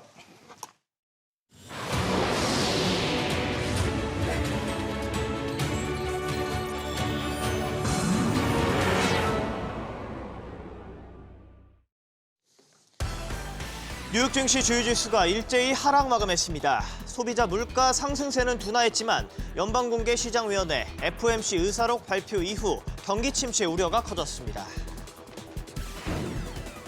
미국의 지난달 소비자 물가 지수가 지난해보다 5% 오르며 22개월 만에 가장 낮은 상승폭을 기록했습니다. 바이든 대통령은 인플레이션 국면이 진정되고 있다고 평가하면서 공화당이 정부 정책에 역행하고 있다고 비판했습니다. 지난달 FOMC에서 미 연방준비제도 위원들은 은행권의 위기를 언급하며 올해 말 경기 침체가 예상된다고 말했습니다. 다음 달 연준이 금리를 유지할지 인상에 나설지 시장 관심이 쏠리고 있습니다. 미국 정부가 전기차 보급을 강제하기 위한 수단으로 차량이 배출할 수 있는 온실가스와 오염물질의 기준을 강화했습니다. 미국 환경보호청은 이 새 기준이 도입되면 전기차가 2032년식 승용차의 67%를 차지할 것으로 전망했습니다. 오늘은 오후까지 강원 영동을 중심으로 바람이 강하게 불겠습니다. 미세먼지 농도는 서해상에서 유입된 황사의 영향으로 전 권역에서 매우 나쁨 수준을 보이겠습니다. 목요일 아침 모닝벨 2부 시작합니다. 미국의 지난달 소비자 물가 지수가 지난해보다 5% 오르면서 22개월 만에 가장 낮은 상승폭을 기록했습니다. 다만 3월 FOMC 의사록 발표 이후 경기 침체 공포는 커진 상황입니다. 정단 캐스터, 뉴욕 증시 상황부터 짚어주시죠. 네, 수요일에 투자자들은 미국의 3월 소비자 물가 지수 CPI와 또 연준의 3월 FOMC 의사록에 집중했습니다. CPI가 전망치보다 낮게 나왔음에도 불구하고 주요 지수 출렁이다가 하락 마감했습니다.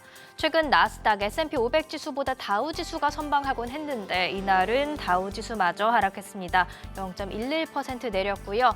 나스닥이 0.85% 하락하면서 12,000선 아래로 내려왔고 S&P 500 지수도 0.41% 하락했습니다. 시총 상위 종목 보시죠. 마이크로소프트만 빼고 애플부터 아마존까지 모두 하락 마감했습니다. 또 버크셔 서웨이는 0.56% 강세였습니다. 이어서 보시면 엔비디아, 테슬라 모두 2.4%, 3.3%로 하방 압력 크게 받았고요.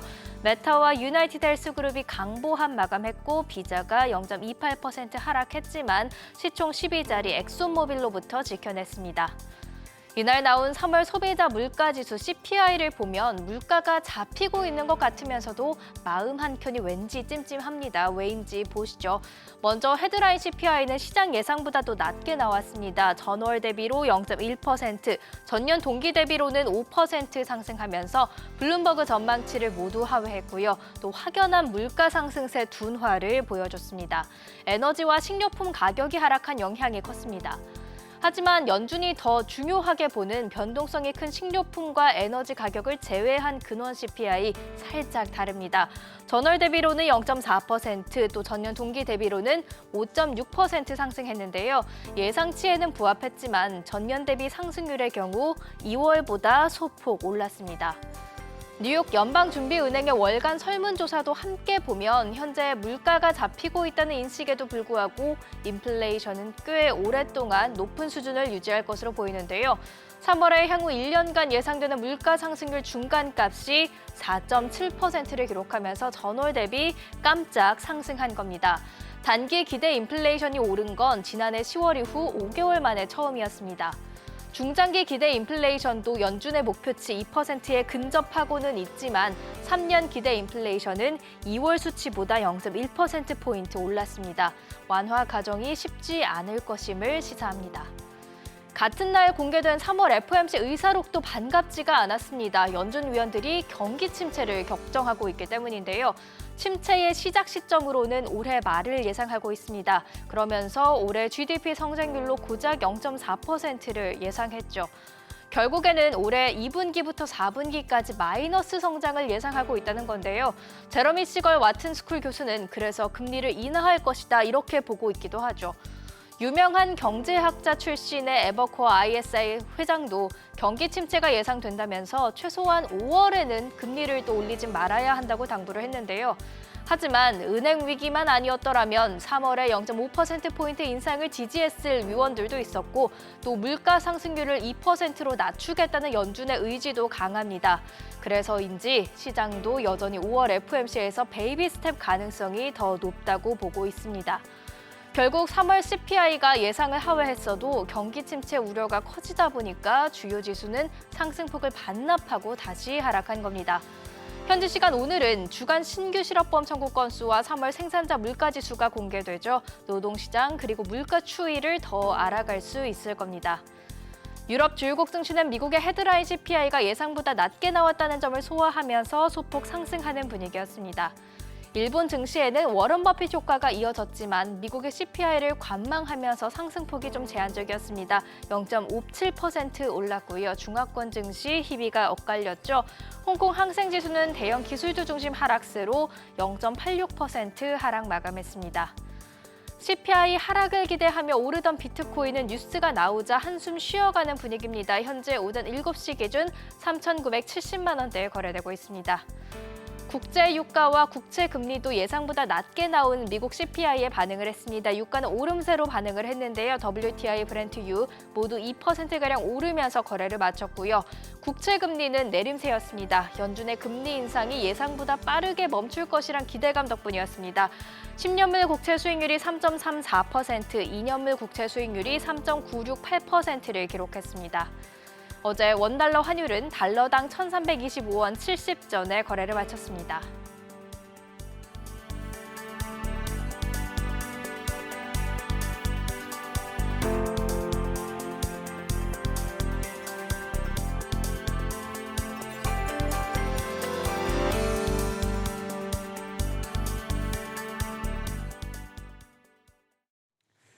미국의 지난달 소비자 물가가 시장 예상치보다 낮은 1년 전보다 5% 상승에 그쳤습니다. 다만 에너지와 식료품을 제외한 근원 물가는 전달보다 더 오르는 등 여전히 인플레 수준이 높다는 지적이 나오는데 이런 상황에서 다음 달 연준의 금리 결정에 어떤 영향을 미칠지 주목되고 있습니다. 임종윤 기자. 예, 임종윤입니다. 미국 소비자 물가가 뚜렷한 둔화세를 보였죠. 예, 그렇습니다. 3월 미국의 소비자 물가는 전년 동월 대비 5.0%, 그다음에 전달에 비해서 0.1% 가까이 올랐는데요. 시장 예상치와 비교해볼 때 전달 대비로는 같았고 전년 대비로는 더 낮았습니다. 특히 전년 대비로는 상승폭이 1.0%포인트나 줄어서요. 지난 2021년 5월 이후 22개월 만에 가장 낮기도 했습니다. 조 바이든 대통령 오늘 인플레이션 지표와 관련해서 미국의 인플레이션이 지난 여름 정점에서 45%나 하락을 했다면서 이런 진전은 미국인들에겐 더 높은 임금과 함께 더 많은 숨 쉴 공간을 뜻한다 이렇게 평가를 했습니다. 고용에 이어서 인플레 지표도 둔화됐다고 볼 수가 있는데 네. 다음 달 연준의 금리 결정에는 어떤 영향을 미치겠습니까? 예, 이를 위해서는 좀 지난 3월 CPI 내용을 좀 자세히 뜯어볼 필요가 있는데요. 일단 그동안에 미국의 소비자 물가 상승을 주도해왔던 휘발유라든가 계란과 같은 일부 식료품 가격 그리고 중고차 가격이 뚜렷한 하락세를 일단 보이고 있고요. 근데 여기서 에너지와 식료품을 제외한 근원 소비자 물가는 5.6%로 나와서 2월 달에 비해서 오히려 더 높아졌습니다. 결국 고용 지표와 마찬가지로 인플레이션의 강도도 둔화된 것은 맞지만 여전히 높은 수준이다라는 걸 의미하는 건데요. 때문에 연준이 다음 달 3일 열리는 FOMC에서 상승폭 둔화에 초점을 맞출지 아니면 여전히 높은 지표 수준에 맞출지가 다음 달 금리의 동결이나 또는 추가 인상의 가늠자가 될 것으로 예상이 됩니다. SBS BJ 임종현입니다.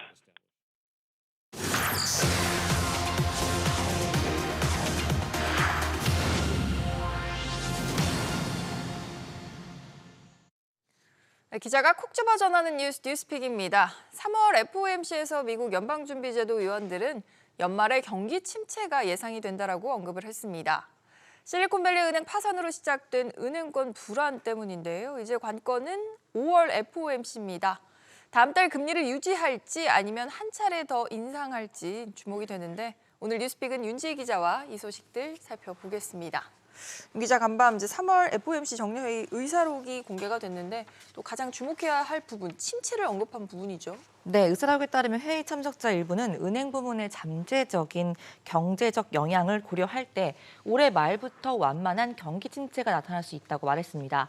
일부 위원들이 금리 유지를 주장했던 것도 이 때문인데요. 은행 위기가 경제에 미치는 영향을 완전히 파악할 때까지는 잠정적으로 금리 인상을 중단하는 게 적절하지 않겠냐 이렇게 생각한 겁니다. 하지만 여전히 인플레이션을 잡는 게 최우선 과제이기 때문에 거기에 이견이 없었고 결과적으로 금리를 0.25%포인트 올렸습니다. 그랬죠. 미국 경제가 침체기에서 벗어나는 데 걸리는 시간은 2년으로 예상했습니다. 미국 정부도 나서고 대형 은행들도 나서면서 SVB 사태가 좀 조기 정리되는 것 같았는데 급한 불은 껐지만 여파가 또 아직도 만만치 않다는 거잖아요. 네, 맞습니다. 워런 버핏 회장도 은행 파산이 아직 끝나지 않았다면서 추가로 더 많은 은행이 파산할 수 있음을 시사했습니다. 국제통화기금 수석 부총재도 미국 경제가 불안정한 위치에 있다면서 경착륙의 위험이 여전히 남아있다고 주장을 했는데요. 침체에 대한 경고와 공포가 아직 가시지 않은 상황입니다. 당장 다음 달에 있을 FOMC 어떤 결정이 좀 나올까요? 네, 일단 연내 금리를 한 번 정도는 더 올리고 금리 인상 사이클을 종료할 것이라는 데는 예상이 많은 상황인데요. 네. 그럼 다음 달 금리를 유지해서 일단 쉬어갈 것이냐 아니면 베이비 스텝을 한 번 더 밟을 것이냐도 관건입니다. 연준 인사들 사이에서도 금리 인상을 둘러싸고 갑론을박이 이어지고 있습니다. 시카고와 필라델피아 연방준비은행 총재는 추가 금리 인상에 신중해야 한다 이러한 입장을 밝혔는데요. 이 같은 비둘기적 발언에 대해서 연준 내 매파 위원들은 즉각적으로 반발을 했습니다. 뉴욕, 세인트루이스, 클리블랜드 총재 등은 인상을 지지했습니다. 근데 사실 앞서 보신 것처럼 인플레이션이 다소 둔화되고 있다고는 하지만 우려점도 아직 많지 않습니까? 그렇습니다. 3월 미국 소비자 물가지수 CPI가 완화가 됐긴 했지만 동시에 인플레이션이 진정되기까지는 갈 길이 상당히 멀다는 점이 드러났기 때문인데요. 유가 하락 덕에 전체 헤드라인 CPI는 떨어졌지만 식품과 에너지를 제외한 근원 CPI, 코어 CPI는 오히려 전달보다 올랐기 때문입니다. 서비스 물가에 포함되는 미국 주택담보대출 수요도 오히려 급증을 하고 있는 추세고요. 이 때문에 시장에서는 금리 인상이 끝나가고 있다는 데 무게를 두긴 하면서도 다음 달 마지막 금리를 인상한다는 쪽에 기울고 있습니다. CME 패드워치에 따르면 5월 베이비 스텝 가능성은 전날 오후 기준으로 봤을 때 70%를 넘겼고 금리 유지는 28%였습니다. 네, 현재 기준으로는 다음 달에 이제 기준금리를 0.25% 추가로 올린다는 전망이 71%로 더 높은 상황입니다. 네, 뉴스픽 여기까지 정리하겠습니다. 윤 기자 잘 들었습니다. 미국 정부가 전기차 보급을 확대하기 위해서 차량 배출가스 기준을 강화했습니다. 또 전기차의 핵심인 배터리의 최소 성능 기준을 도입을 했는데요. 강화된 기준을 맞추기 위해서 관련 업계의 움직임이 바빠질 전망입니다. 이 소식도 취재기자 연결해서 살펴보겠습니다. 최나리 기자. 네, 최나리입니다. 네, 차량 오염물질 배출 기준 강화안이 공개가 됐다고요? 네, 미국 환경보호청은 현지 시간 12일 차량 배출 기준 강화안을 공개했습니다. 새 규제안의 핵심 내용은 6년간 단계적으로 이산화탄소 등의 배출 허용량을 절반가량 줄인다는 겁니다. 2027년식부터 2032년식 차량에 적용되는데 2032년식 승용차의 경우 이산화탄소 배출 허용량이 2026년식 대비 56%로 대폭 줄게 됩니다. 강화된 기준을 맞추려면 자동차 업계는 전기차 판매 비중을 대폭 늘릴 수밖에 없을 것으로 보입니다. 미국 정부는 2032년 전기차가 판매 신차의 67%를 차지할 것으로 전망했습니다. 그렇군요. 배터리 최소 성능 기준 같은 경우에는 구체적인 수치가 어떻게 됩니까? 네, 운행 5년 또는 주행거리 6만 2천 마일 동안 원래 배터리 성능의 80%를 유지하도록 하는 등의 최소 기준이 적용됩니다. 또 배터리 관련 전동장치의 품질을 8년 또는 8만 마일 동안 보증하도록 했습니다. 이 같은 내구성 강화 방안과 함께 연비 기준도 강화됩니다. 이는 모두 전기차 판매를 확대하려는 방안인데요. 자동차 업체들로서는 전기차 판매와 함께 배터리 성능을 높여야 하는 과제를 안게 됐습니다. 지난해 미국에서 팔린 신차 중 전기차 비중은 5.8%로 한 자릿수에 불과합니다. SBS 비즈 최나리입니다. 일부 저축은행에서 손실이 발생했으니 잔액을 모두 인출하는 내용의 루머가 나온 데 대해 해당 저축은행들이 법적 조치에 나섰습니다. 이런 상황에서 지난해 3월 이후 줄곧 하향 곡선을 그리던 디램, 현물 가격이 13개월 만에 반등한 것으로 나타났습니다. 금융권 또 산업계 소식 오정인 기자와 하나씩 짚어보겠습니다. 우선 저축은행 부실 얘기부터 하면 금융당국도 사실 무근이다 이렇게 공식 입장을 밝혔죠. 그렇습니다. 어제 오전 일부 주식 투자 관련 단체 대화방에 OK저축은행과 웰컴저축은행이 프로젝트 파이낸싱, PF 대출에서 1조 원대 손해를 입었다며 계좌가 지급 정지될 예정이니 잔액을 모두 빼라 이런 얘기가 나왔는데요. 금융감독원은 두 저축은행 모두 자기 자본 비율이 규제 비율을 크게 상회하고 지난해에 이어 올 1, 4분기에도 순이익이 예상되고 있다며 사실 무근이라고 일축했습니다. 지난해 말 기준 OK와 웰컴 유동성 비율도 각각 250.54%, 159.68%를 기록했는데요. 두 저축은행들은 이번 허위 사실 유포자에 대해 고발 조치 등 법적 조치를 진행하고 있습니다. 네, 산업계 소식으로 넘어가 보겠습니다. 삼성이 감산을 발표한 지 일주일 만에 디램값 다시 반등한 것으로 나타났죠. 맞습니다. 시장 조사업체 디램 익스체인지에 따르면 지난 11일 DDR4 디램 현물 가격이 3.235달러로 하루 전보다 0.78% 상승했습니다. 디램 현물 가격이 오른 건 지난해 3월 이후 13개월 만입니다. 디램 가격은 현물 가격과 고정 거래 가격으로 나뉘는데요. 현물가는 실수요자 중심의 당일 거래 때 쓰입니다. 시장에선 지난 7일 삼성전자의 인위적 감산 발표가 영향을 준 것으로 보고 있는데요. 이르면 올 3분기, 늦어도 내년 1분기엔 디램 가격이 턴어라운드 상승 전환할 거란 전망이 나옵니다. 네, 포스코와 일본 혼다는 전기차 사업과 관련해 MOU를 체결했죠. 그렇습니다. 포스코가 그룹 차원에서 완성차 제조사와 전방위적 기술 협약을 맺은 건 이번이 처음입니다. 양사는 철강과 2차 전지 소재 등 다반면에서 협력할 예정인데요. 포스코는 기존 자동차 강판 공급 이외에도 친환경 강판, 전기차용 구동 모터코어, 모터용 부방향성 전기 강판 납품 등을 혼다와 논의하게 됩니다. 또 미국 인플레이션 감축법과 유럽 핵심 원자재법 시행 등에 대해서도 공동 대응한다는 방침입니다. 네, 이런 상황에서 최태원 SK그룹 회장 겸 대한상공회의소 회장이 정치권의 규제 또 세제도 모두 낮춰줄 것을 이렇게 요구를 했죠.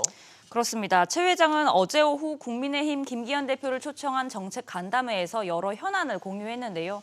특히 기업들의 상황이 코로나19 때보다 어렵다며 국회가 과감한 정책적 뒷받침을 해주길 바란다고 강조했습니다.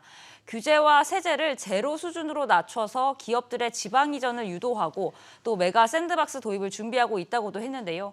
이에 김 대표는 우리 기업의 다리에 모래주머니를 달고 뛰게 해선 안 된다며 모든 조치를 다 하겠다고 약속했습니다. 네, KB국민은행은 알뜰폰 사업인 리브모바일, 리브M 서비스를 지속할 수 있게 됐죠. 맞습니다. 당초 오는 16일 혁신 서비스 지정 만료를 앞두고 있었는데요. KB국민은행이 규제 개선을 요청했고 금융위원회가 이를 수용하면서 사실상 사업은 연장되게 됐습니다. 한편 이동통신업계에선 반발이 적지 않은데요. 전국 이동통신유통협회는 리브엠이 도매대가 이하 요금제를 만들어 이동통신 유통시장을 유린했다며 매기가 아니라 생태계를 파괴하는 배스라고 주장했습니다.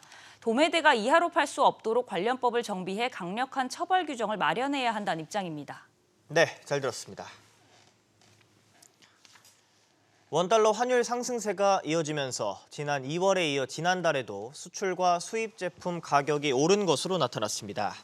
한국은행은 지난달 수출 물가 지수가 117.52로 전달보다 2% 오른 것으로 집계됐다고 밝혔습니다.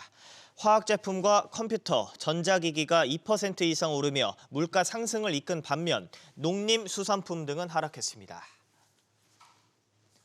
중소기업 취업자가 꾸준히 늘고 있지만 전체 취업자에서 차지하던 비중이 코로나19 사태 이전 수준이었던 90% 선을 여전히 회복하지 못한 것으로 나타났습니다.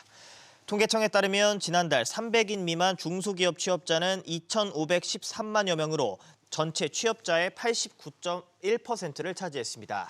300인 이상 대기업 취업자는 308만여 명으로 지난 2020년 10월 이후 비중이 꾸준히 늘고 있는 것으로 집계됐습니다.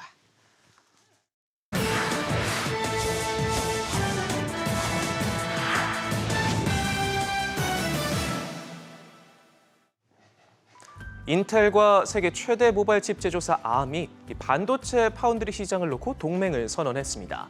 기습적인 전략적 협업 선언에 이 반도체 업계가 술렁이고 있는데요. 당장 삼성과 TSMC는 비상이 걸렸습니다. 자세히 한번 들여다보죠. 양사는 인텔의 1.8나노 공정을 활용해 모바일 기기용 반도체를 생산하기로 했습니다. 우선 스마트폰용 칩을 시작으로 향후 자동차와 사물인터넷, 데이터 센터, 우주항공 분야로 영역을 넓힐 방침인데요. 인텔이 파운드리 사업을 강화하고 있는 상황에서 90%가 넘는 점유율을 가진 Arm의 설계 디자인 시너지 효과를 발휘하게 되면 수년 내에 큰손 고객들인 애플과 퀄컴 등이 삼성전자나 TSMC 대신 인텔을 선택할 수 있다는 전망이 나옵니다. 이들이 손을 잡았다는 건 그만큼 Arm이 인텔의 기술 로드맵에 대해 큰 신뢰를 보내고 있다는 것으로 해석되는데요. 10년에 가까운 암흑기를 거친 인텔은 최근 2나노, 1.8나노 공정 개발을 마쳤다고 밝히는 등 주도권 탈환에 박차를 가하고 있습니다. 더군다나 애플, 퀄컴 같은 세계 최대 AP 설계 기업들은 수년간 Arm의 디자인을 바탕으로 삼성전자와 TSMC 등의 반도체 위탁 생산에 맡겨왔는데 최근 들어 칩의 성능 향상폭이 정체기에 접어들었다는 평가가 나오고 있는데요. 개발이 지지부진한 상황에서 인텔의 1.8나노 공정이 우위를 증명할 경우 이 같은 큰손 고객들이 인텔을 새로운 제조 기지로 삼을 가능성을 배제할 수 없습니다. 현재 파운드리 시장에서 인텔의 존재감은 두드러지지 않지만 이 칩 설계 디자인을 쥐고 있는 Arm이 인텔과 손을 잡기로 한 만큼 시장 선두인 삼성전자와 TSMC는 부담이 될 수밖에 없는데요. 잃어버린 왕좌를 되찾기 위해 돌아온 인텔이 이 반도체 지형에 어떤 지각 변동을 불러올지 주목하셔야겠습니다. 최근 비트코인이 랠리를 이어가고 있죠. 10개월 만에 처음으로 3만 달러를 돌파하는가 하면 올 들어서만 80% 넘는 폭등세를 보이고 있는데요. 이런 가운데 주요 이벤트인 반감기가 코앞으로 다가왔던 분석과 함께 역사적인 상승장이 나올 것이라는 전망이 나오고 있습니다. 가상자산 거래소 루노의 BJIR은 현재 상승세와 별개로 비트코인이 바닥을 형성했다고 설명했는데요. 지금으로부터 1년 뒤인 2024년 4월 또는 5월 반감기가 올 것으로 예상되는데 통상적으로 이 시기가 오기 1년 전 저점이 형성된다는 점에서 향후 상승장이 올 것이란 의미로 해석됩니다. 반감기는 대략 4년에 한 번 발생하는데요.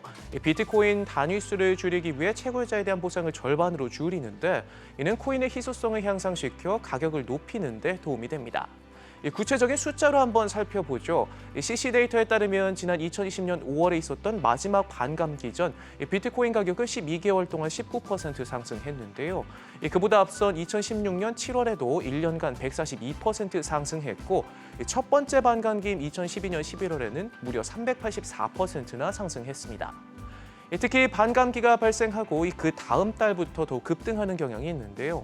2020년 5월 반감기 이후 약 540일 동안 690% 가까이 상승해 이듬해 11월 당시 사상 최고가 67,500달러를 찍었습니다. 올 들어 급등세를 보이고 있는 비트코인, 랠리를 타고 있긴 하지만 여전히 역대 최고가의 절반 수준에 머무르고 있는데요. 코앞으로 다가온 반감기가 또 다른 상승세의 마중물이 될지 주목됩니다. 지금까지 글로벌 비즈였습니다.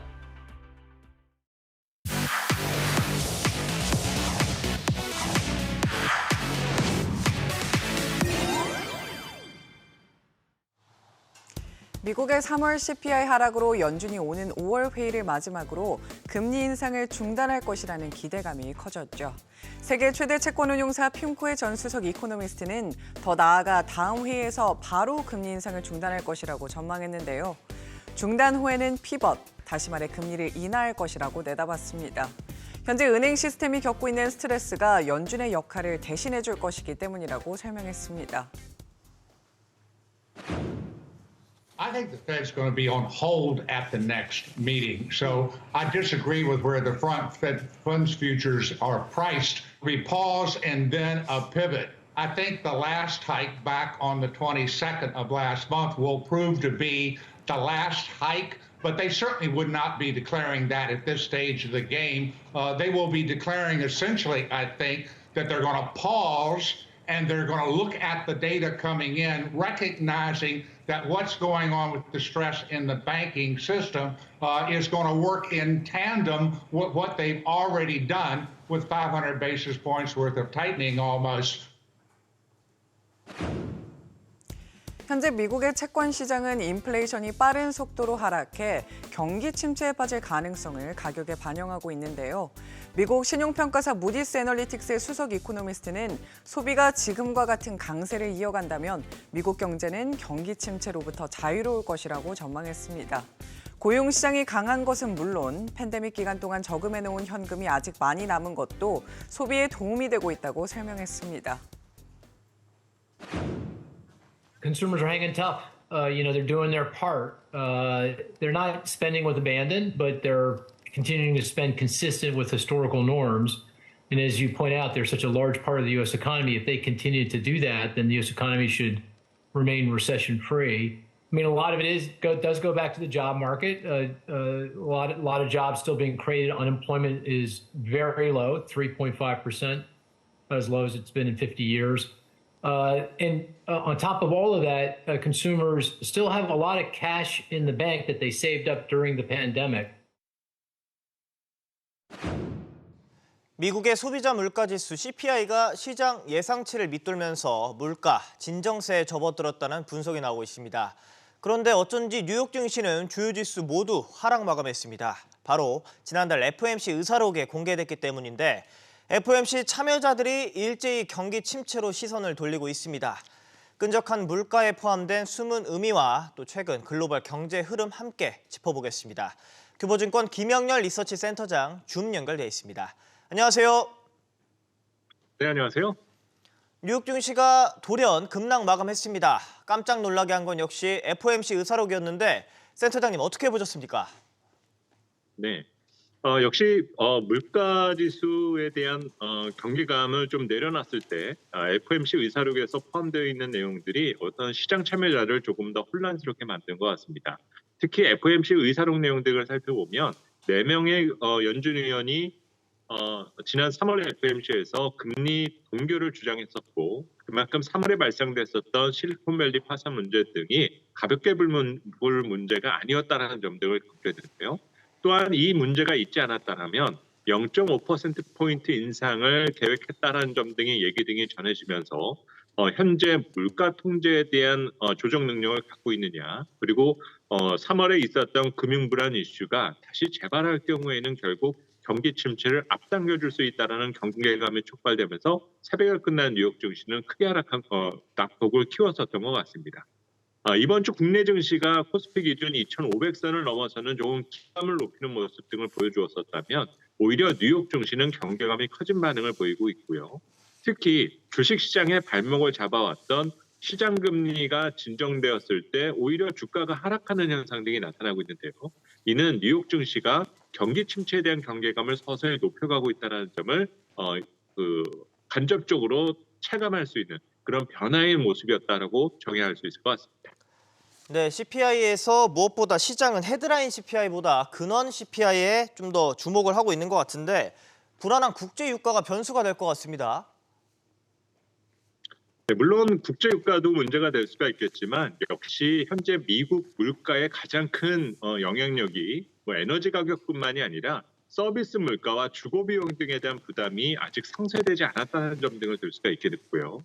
이런 영향은 결국 시차를 두고 가계의 소비에도 부정적 영향을 줄 수 있는 여지 등이 있기 때문에 코어 인플레 지표가 예상보다 높다라는 것은 여전히 경계할 만한 부분이라 볼 수가 있겠습니다. 물론 헤드라인 CPI가 5%대까지 진정되었다라는 것은 기저 측면에 있어서 다행스러운 측면으로 볼 수가 있고 이제는 다음 달쯤이면 정책 금리를 밑도는 현상이 나타나게 될 것 같은데요. 문제는 이런 결과가 나온다라고 해서 이제 물가 위험이 제거되었다는 정의가 내려지지는 않을 거다라는 거죠. 오히려 이제 소비의 힘이 약해진 것은 아닌지 그리고 이 소비에 대한 힘이 약해지면서 고용이 불안해지지는 않을 것인지에 대한 시각으로 전환될 수는 있다는 부분입니다.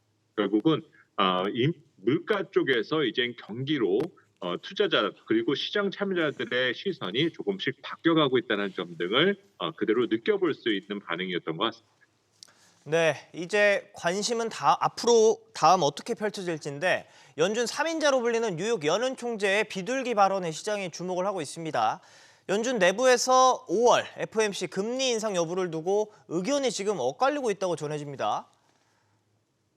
네, 지금 오늘 확인했었던 코어 CPI 등의 내용 5월 FOMC에서 현재 컨센서스 기준으로는 한 단계 금리 인상이 유력한 상태인데요. 하지만 당사에서는 지난 3월 FOMC에서의 금리 인상이 마지막이었을 것으로 예상을 하고 있습니다. 또한 5월 FOMC에서 금리 인상을 하게 된다 하더라도 이 결정은 결국은 마지막일 것이다라고 보고 있고요.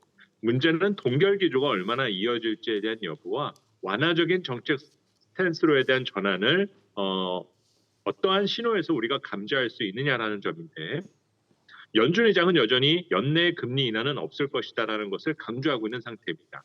하지만 시장 금리는 이미 금리 인하 가능성을 서서히 반영시켜가고 있다는 점이죠. 결국 금리 인하의 결정이 연내에 이루어지게 된다면 인하의 명분을 가져다 줄 수 있는 경제 심리가 크게 위축되는 그런 경제적 사건에 대한 발생 가능성이 크다는 점입니다. 그것이 민간 경제, 실물 경제 부분에서 어떠한 형태로 드러나는지에 대해서는 역시 투자자들이 꼭 체크해봐야 될 문제가 될 것 같습니다. 네, 우리나라 소식으로 넘어가겠습니다. 추경호 부총리는 여전히 물가 안정이 우선이라고 이렇게 밝혔는데 시장에선 지금 금리 인하론이 힘을 받고 있는 상황이죠. 네, 그렇습니다. 사실 우리 한국 경제를 기준해서 보면 물가 위험에 대해서는 영향력이 그렇게 커져 있다라 볼 수는 없을 것 같고요. 오히려 수출 부진 등을 시작으로 경기 하방 위험이 조금 더 커져 있다는 점 등을 생각해 둘 필요가 있는데 문제는 정책 당국 입장에서는 금리 인하에 대한 가능성을 열어둘 필요는 없겠죠. 자칫 잘못하게 되면 자산 시장에 거품만을 만들고 실물 경제에는 별반 도움이 되지 않을 수가 있기 때문입니다. 하지만 현재의 경기 상황을 놓고 본다라면은 연내 인하 가능성에 대한 그 옵션이 결국은 조금씩 가까워져 있다는 점에 대해서 생각해 볼 필요가 있고 대신 투자자 입장에서는 지금 금리 인하라는 이슈가 빨리 등장하는 것이 그렇게 썩 좋은 내용은 분명히 아닐 겁니다. 만약 빨리 그런 의사결정이 있다라는 것은 경기가 완만한 연착륙을 시도하는 것이 아니라 경착륙 위험이 커졌을 때 나타나는 측면이 있거든요. 그래서 그 인하 시점과 관련된 부분에 있어서는 조금은 텀을 조금 더 길게 두는 부분 등이 필요한 때인 것 같습니다. 네, 본격적인 1분기 어닝 시즌이 개막을 했습니다. 투자 전략 어떻게 세우면 좋을까요? 네, 그동안에 투자자를 괴롭혔었던 물가 문제가 제거되고 긴축 기조 자체가 완화되니까 이제는 좀 투자를 해볼 만한 때가 아닌가라는 생각을 해볼 수 있습니다. 물론 현재 물가가 안정된다라면 긍정적인 부분들도 분명히 많겠죠. 하지만 실적 부진에서 비롯된 수요 활동의 약화 등은 앞으로 우리 경제 주체 등을 끊임없이 괴롭힐 수 있는 여지 등이 있고 3월에 발생되었었던 미국의 금융 불안 이슈 등은 다양한 경로 등을 통해서 우리 실물 경제를 괴롭힐 수 있는 여지 등이 있다는 점입니다. 지금까지는 우리 국내 증시와 글로벌 주식시장이 선전했었다라고 의미를 부여한다라면은 올 여름을 전후해서는 시장이 일시적인 충격을 받을 수 있는 환경이 연출될 수 있다라는 시나리오를 꼭 생각해둘 필요가 있겠고요. 이 문제를 수습하는 과정에서 경기의 저점 그리고 약세장의 종착역이 가까워질 수 있는 여지 등이 있다는 점입니다. 요 바이 더 딥 전략을 사용하기 위해서 그 타이밍을 조율하는데 조금 더 신중함을 가져두는 것이. 알겠습니다. 지금까지 교보증권 김영렬 리서치 센터장과 함께했습니다. 고맙습니다.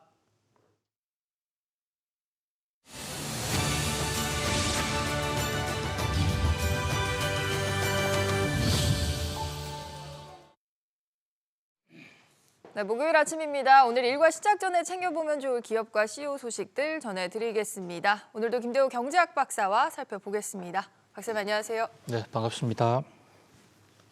네, 오늘은 배터리 투자주의보, 행동주의 펀드 공격, 그리고 마지막으로 워런 버핏 투자의 비밀까지 준비를 했습니다. 올 들어서만 주가가 무려 8배가 뛰면서 코스닥 랠리를 주도해온 2차 전지 회사 에코프로가 어제 증시에서 급락을 했습니다.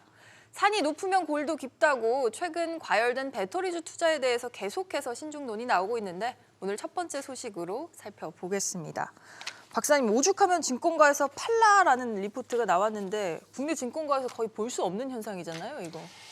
그렇습니다. 상당히 용기 있는 보고서가 나왔다. 이렇게 볼 수가 있습니다. 하나증권의 애널리스트가 낸 보고서인데요. 우리나라 증권 시장의 애널리스트들은 팔라는 얘기는 거의 하지 않습니다. 뭐 거의 대부분이 호황이다, 호재다 또는 사라. 그리고 정 팔아라고 얘기하면 그냥 뭐 중립 정도. 예, 중립 의견이다. 이런 정도를 내는, 그렇다 보니까 신뢰성이 많이 떨어져 있죠. 그런데 어저께 하나증권에서는 아주 작심하고 에코프로 이제 팔아야 된다라고 하는 그런 매도 보고서를 냈습니다.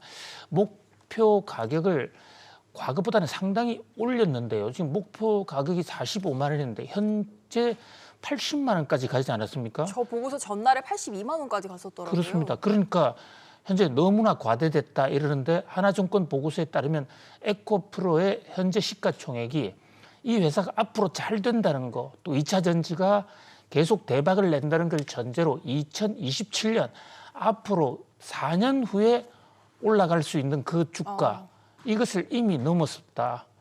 그래서 아주 굿 컴퍼니, 회사는 좋지만은 그러나 굿 스탁이라고 보기는 어렵다 해서 팔아라는 매도의 보고서를 냈는데요.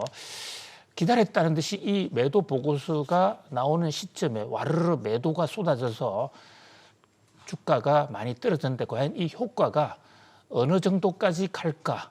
이 대목이 앞으로 증권시장의 가장 큰 뜨거운 뉴스입니다. 사실 우리나라의 코스닥 주가 지수가 많이 올랐다. 네. 세계에서 가장 많이 올랐다고 하는데 내막을 들여다보면 대부분 회사는 오르지 않았습니다. 근데 에코프로 삼형제 때문에 많이 올랐죠. 에코프로 형제들이 엄청 오르다 보니까 오른 것으로 지금 이렇게 개수상으로는 이렇게 나와 있거든요. 전 세계가 지금 같이 주목을 하고 있는 이런 상황입니다. 근데 사실 개인 투자자들의 에코프로에 대한 믿음은 어떤 거의 신념에 가까운 수준인 것 같던 게 요즘에 또 공매도 물량이 느니까 여기에 맞서서 뭐 버티거나 더 사자 이런 운동도 벌어지고 있더라고요. 그렇습니다. 한때 미국에서 밈 주식 열풍이 있었는데요.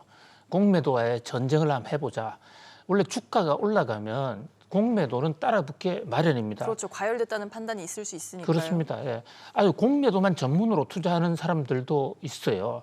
그래서 이미 회사의 PER이나 PBR 그런 어떤 가치 지표보다도 주가가 더 올랐을 때는 그 회사 주변을 둘러싼 거시경제 지표에 호재가 뭐 있다 하더라도 실제보다 더 올랐다 그러면 단기적으로 충분히 조정을 받을 가능성이 있거든요. 그런데 전 세계적으로 지금 8배 오른 주가 좀 상상 찾아보기가 어렵지 않습니까?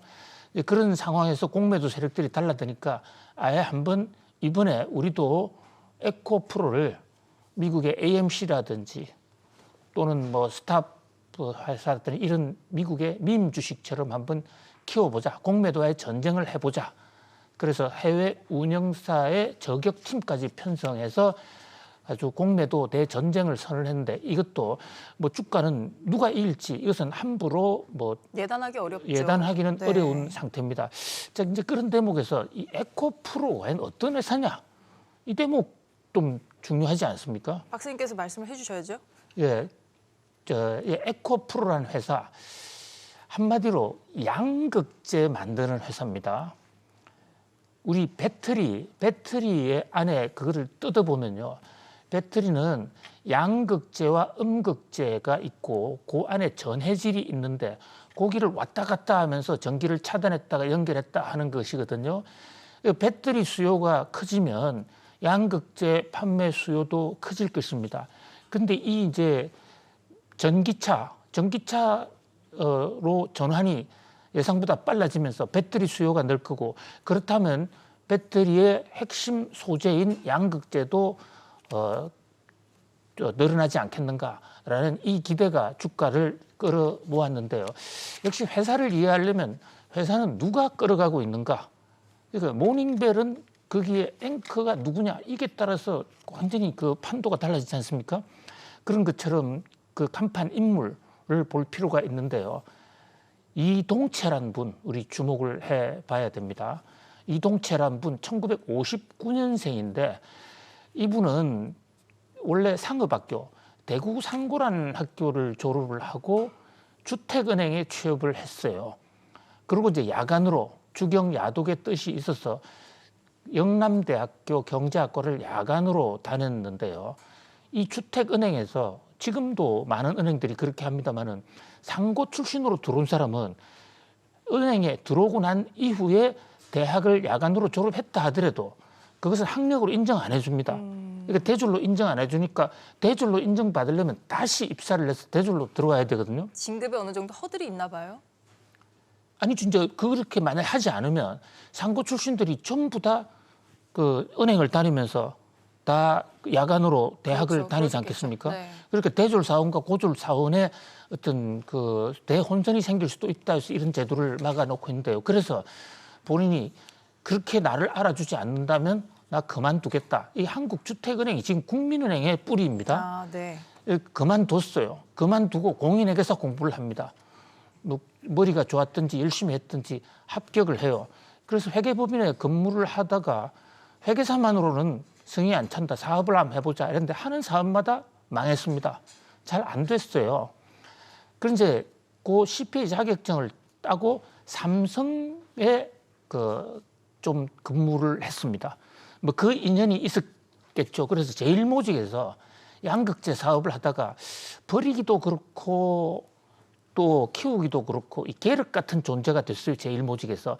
제일모직은 지금 삼성물산의 전신으로 됐죠. 네. 그래서 이걸 파는데 우리 삼성 출신의 뭐 사업가가 하나 있으니까 사지 않겠느냐 제안을 했고 그것을 이동채 씨가 덜컥 받아서 그렇게 이제 키운 회사가 에코프로인데요. 이분은 이제 교토 의존세라든지 앞으로 환경 또 에너지 절약 또는 탄소 중립 쪽으로 사업의 판도가 가겠다. 이래서 양극재 덥석 집었어요. 그리고 이제 또 하나 이 에코프로의 대주주 중에 하나가 그 사모펀드가 하나 있습니다. 이 사모펀드 회사는 블루런 벤처스라는 회사인데요. 블루런 벤처스. 이 블루런 벤처스의 사장이 누구냐? 물론 월급쟁이 사장입니다만 윤관이라는 분이에요. 윤관. 예, 윤관이라는 분은 또 누구냐? LG그룹의 구본무 회장, 돌아가신 구본무 회장의 맏사위입니다. 구본무 회장이 돌아가실 때 그 영정을 들고 나타난 분이 바로 이 윤관 씨예요. 그러니까 구본무 회장의 아들이 없었지 않습니까? 네. 뒤늦게 양자가 오긴 했지만 그 장례식에는 딸인 구영경 씨 남편이죠. 이 윤관 씨가 들고 나타났거든요. 그래서 제게 주목을 끌었는데 그래서 LG에서 자금을 대주는 것이 아닌가라는 그런 얘기도 있었더랬어요. 확인되지 않은 얘기입니다. 그런데 최근에 지금 LG가 그 상속 승계 문제와 관련해서 소송을 지금 하고 있죠. 그러니까 어머니와 양자 간의 어떤 경영 분쟁이 생겼지 않습니까? 그 분쟁의 주역이 바로 장모를 코치하는 분이 윤관일 것이다. 라는 의혹이 있다. 그런 게 뭐 파다하게 지금 퍼져 있죠. 그래서 결국은 지금 LG 소송은 윤관 대 구광모의 싸움이다. 그런데 그 자금이 에코프로에서 나온다. 에코프로에서 뭐 이런 얘기도 있습니다. 그런데 이건 다 확인되지 않은 얘기고요. 어쨌든 뭐 전 세계적인 사모펀드에서도 투자하고 있다 이런 얘기까지 겹치면서 회사가 컸는데 에코프로의 어떤 뭐 사업 전망에 대해서는 하나증권에서도 비교적 좋게 얘기했습니다만은 그러나 전망보다 주가가 너무 높아졌다 그런 얘기가 있고 또 이동채 씨가 지금 사법 리스크가 있어요. 주가 조작 혐의로서 지금 재판도 받고 있고 최근에 검찰이 압수수색도 하고 있지 않았습니까? 아무튼 에코프로에 투자하시는 분들은 이런 여러 가지 변수들을 같이 감안해야 할 것으로 보입니다. 네.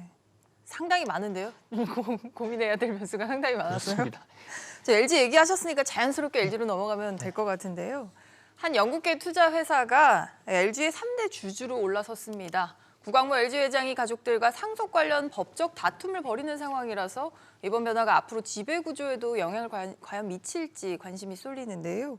박사님, 어제 사실 증시에서 이 소식 때문에 LG 주가가 또 이례적으로 급등을 했잖아요. 그렇습니다. 참 주가 변동이 없는 것으로 유명한데요. LG는 잘 오르지도 않고 잘 떨어지지도 않고 네. 항상 뜨뜻미지근한 이런 주식으로 많이 알려져 있는데 LG 주가 어제 갑자기 급등을 했어요. 그 이유를 알아보니까 영국의 사모펀드 실체스트가 달라들었다 이런 얘기입니다.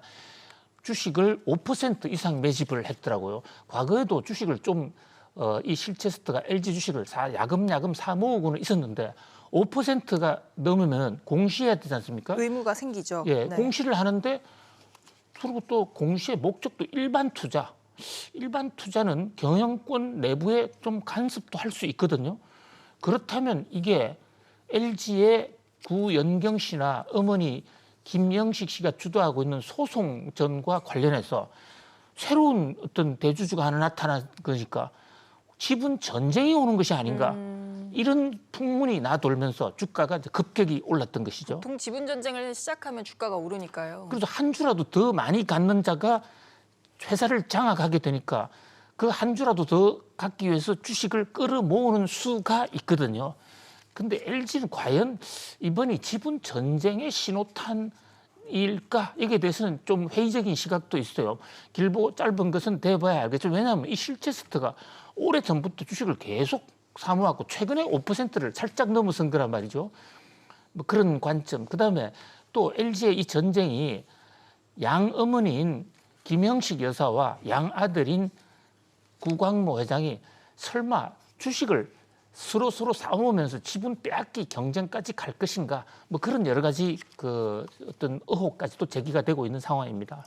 사실 뭐 바로 최근 사례긴 하지만 SM이 그렇게 될지 누가 알았을까라는 또 생각도 들기도 해요, 박사님. 그렇습니다. SM의 경우에도 지분 경쟁을 할 때 단기간에 투자해서 치고 빠져나온 사람은 이득을 봤지만 오래 가지고 있는 사람들은 상당히 난감한 사정에 빠지기도 했죠. 그렇죠. 폭탄을 누가 마지막에 떠안느냐 그 부분이 또 문제가 될 수 있으니까 신중 투자하시기를 늘 저희가 조언을 드리고 있습니다. 실체스터 사실 뭐 전적들이 있잖아요. 과거 공격 패턴들을 보면. 그렇습니다. 이 실체스터는 지분 경쟁 같은데 그동안 끼어든 것은 별로 없고요. 그동안에도 주가가 좀 낮다고 되는 회사에 들어가서 주가가 오를 것을 펌프질을 하고 주가가 오르면 빠져나오는 그런 성향인데 영국 런던에 있는 유한합자회사인데 주요 투자자들은 미국 국적이고 미국 대학 연기금들이 많습니다. 그래서 뭐 경영권에는 별로 관심이 없고 오로지 주가 끌어올려서 또 배당 많이 받자 또 LG가 배당을 잘 안 주는 회사로 유명하니까 실체스터가 배당 정액 요청 이런 것을 하지 않겠느냐 이렇게 보는데 이 실체스터가 과거에 KT에도 들어왔고 또 그 롯데에도 롯데 제과에 들어왔었어요. 그런데 실체스터가 들어와서 많은 공격을 했지만 실제 주가 별로 크게 끌어올리지도 못했거든요. 그랬나요? 네, 그래서 미풍이었다. 뭐 이런 얘기도 있습니다. 그러나 과거에 미풍이었다고 해서 지금 태풍을 불러오지 말라는 법은 없는 것이긴 합니다만은 그러나 실체스터라는 이 사모펀드는 공격적이기보다는 매우 안정적인 사모펀드다. 이렇게 그동안의 투자 실태를 놓고 볼 때는 그렇게 판단할 수 있을 것 같습니다. 알겠습니다. 오늘 자본시장 얘기 참 많이 하는데요. 마지막으로 투자의 귀재로 꼽히는 워런 버핏의 투자 포트폴리오도 살펴보겠습니다. 워런 버핏이 앞으로 일본 기업의 베팅을 확대하겠다 이런 계획을 밝혔습니다. 박사님, 버핏이 뭐 매우 자랑스럽다라고까지 언급을 했는데 어떤 일본 기업들일까요? 좀 워런 버핏이 일본에 와 있어요. 그리고 일본에 투자, 지금 90이 넘어가는 분이 일본의 마지막 좀 불꽃을 태운다 이렇게 볼 수가 있는데요. 자, 특히 종합상사, 일본에서는 총합상사로 부릅니다. 총합상사 주식을 대규모 그 5대 종합상사 주식을 전부 다해서 7.4%까지 확대한다 이런 얘기인데요. 우리나라에도 과거에 종합상사가 있었더랬어요. 네. 수출 주역인데 지금은 일본 종합상사는 회사가 많이 바뀌어서 수출이 많은 회사라기보다는 자원, 석유, 뭐 설탕 이런 데에 그 생산을 하는 데 지분을 많이 확보하고 있는 회사입니다. 일본 정부가 이런 일본의 자원 확보를 위해서 돈도 많이 대주고 또 투자에 실패했을 때는 일본 정부가 돈도 메꿔주고 있거든요.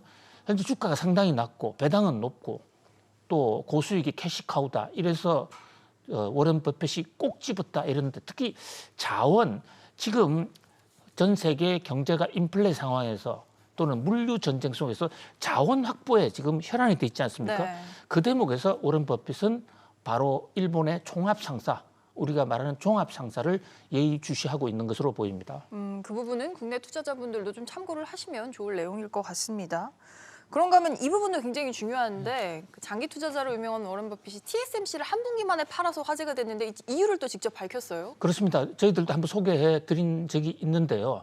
왜 팔았는가는 본인밖에 모르지 않습니까? 그렇죠. 이번에 일본에 왔을 때 기자가 딱 물었습니다. 그랬더만 대만 리스크. 대만의 사정이 뭐 우리가 생각하는 것보다 워런 버핏은 훨씬 더 지정학적 긴장을 더 심각하게 보고 있다. 이렇게 볼 수가 있습니다. 그러니까 TSMC도 굉장히 유망한 회사지만 대만에 혹시 중국과의 전쟁이 터졌을 때 또는 긴장이 높아졌을 때에 처신이 어려울 수 있다는 것을 워런 버핏은 내다보고 있다 이렇게 볼 수가 있겠습니다. 그 부분이 저희가 또 진단했던 부분이기도 하지 않습니까? 정확히 맞았던 거죠? 그렇습니다. 예. 뭐 우리가 뭐 너무 자화자찬할 필요는 우리 모닝벨 시청자님들은 항상 심판하고 계시고 항상 다 뚫어 보고 계시는 것으로 알고 있습니다. 더 열심히 하도록 하겠습니다. 네, 오늘 오사오기는 여기까지 전해드렸습니다. 박사님, 오늘도 잘 들었습니다. 고맙습니다.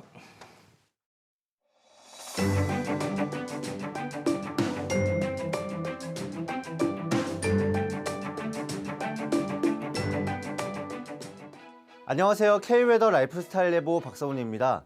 오늘 전국 하늘은 대체로 맑은 가운데 일교차가 크겠습니다. 아침인 지금 서울과 대구 5도 보이고 있는데요. 중부지방은 어제와 아침 기온이 비슷하지만 남부지방은 어제 아침보다 기온이 꽤 떨어졌습니다. 오늘 낮부터는 기온이 점차 올라 서울은 20도, 대구는 25도까지 오르겠는데요. 매우 큰 일교차에 건강관리 유의하시기 바랍니다. 내일 오전까지 황사의 영향을 받겠습니다. 이에 따라 전국 미세먼지 농도는 나쁨에서 매우 나쁨 단계를 보이겠는데요. 수도권과 충청권, 전북은 매우 나쁨 수준이 계속되겠습니다. 한편 건조함도 심각합니다. 강원과 경상, 충북 대부분 지역과 서울, 광주에 건조특보가 발효된 상태고 강원 영동과 경상 동해안, 대구와 울산에는 건조경보까지 내려졌습니다. 산불 등 화재가 발생하지 않도록 작은 불 시에도 주의해 주시기 바랍니다. 다음은 자세한 지역별 오늘 기온입니다. 중부지방 서울 5도, 세종 3도, 춘천은 1도로 쌀쌀한 아침입니다. 한낮 최고 기온은 서울과 수원 20도, 대전과 청주 23도까지 올라 일교차 크겠습니다. 동해안 지방의 아침 기온 강릉과 울진 9도입니다. 한낮에는 22도까지 기온이 크게 오르겠습니다. 남부지방 광주와 대구 5도, 부산과 제주는 10도로 아침을 맞이합니다. 낮 기온은 전주와 광주 24도, 대구 25도, 제주는 21도까지 오르겠습니다. 전해상 구름 많겠습니다. 물결은 동해에서 최대 3m로 높게 일겠습니다. 내일 충남과 전라, 경남과 제주에 비가 시작돼 토요일에는 전국에 비가 내리겠습니다. 날씨였습니다. 목요일 아침 모닝벨이 준비한 소식은 여기까지입니다. 시청해주셔서 고맙습니다.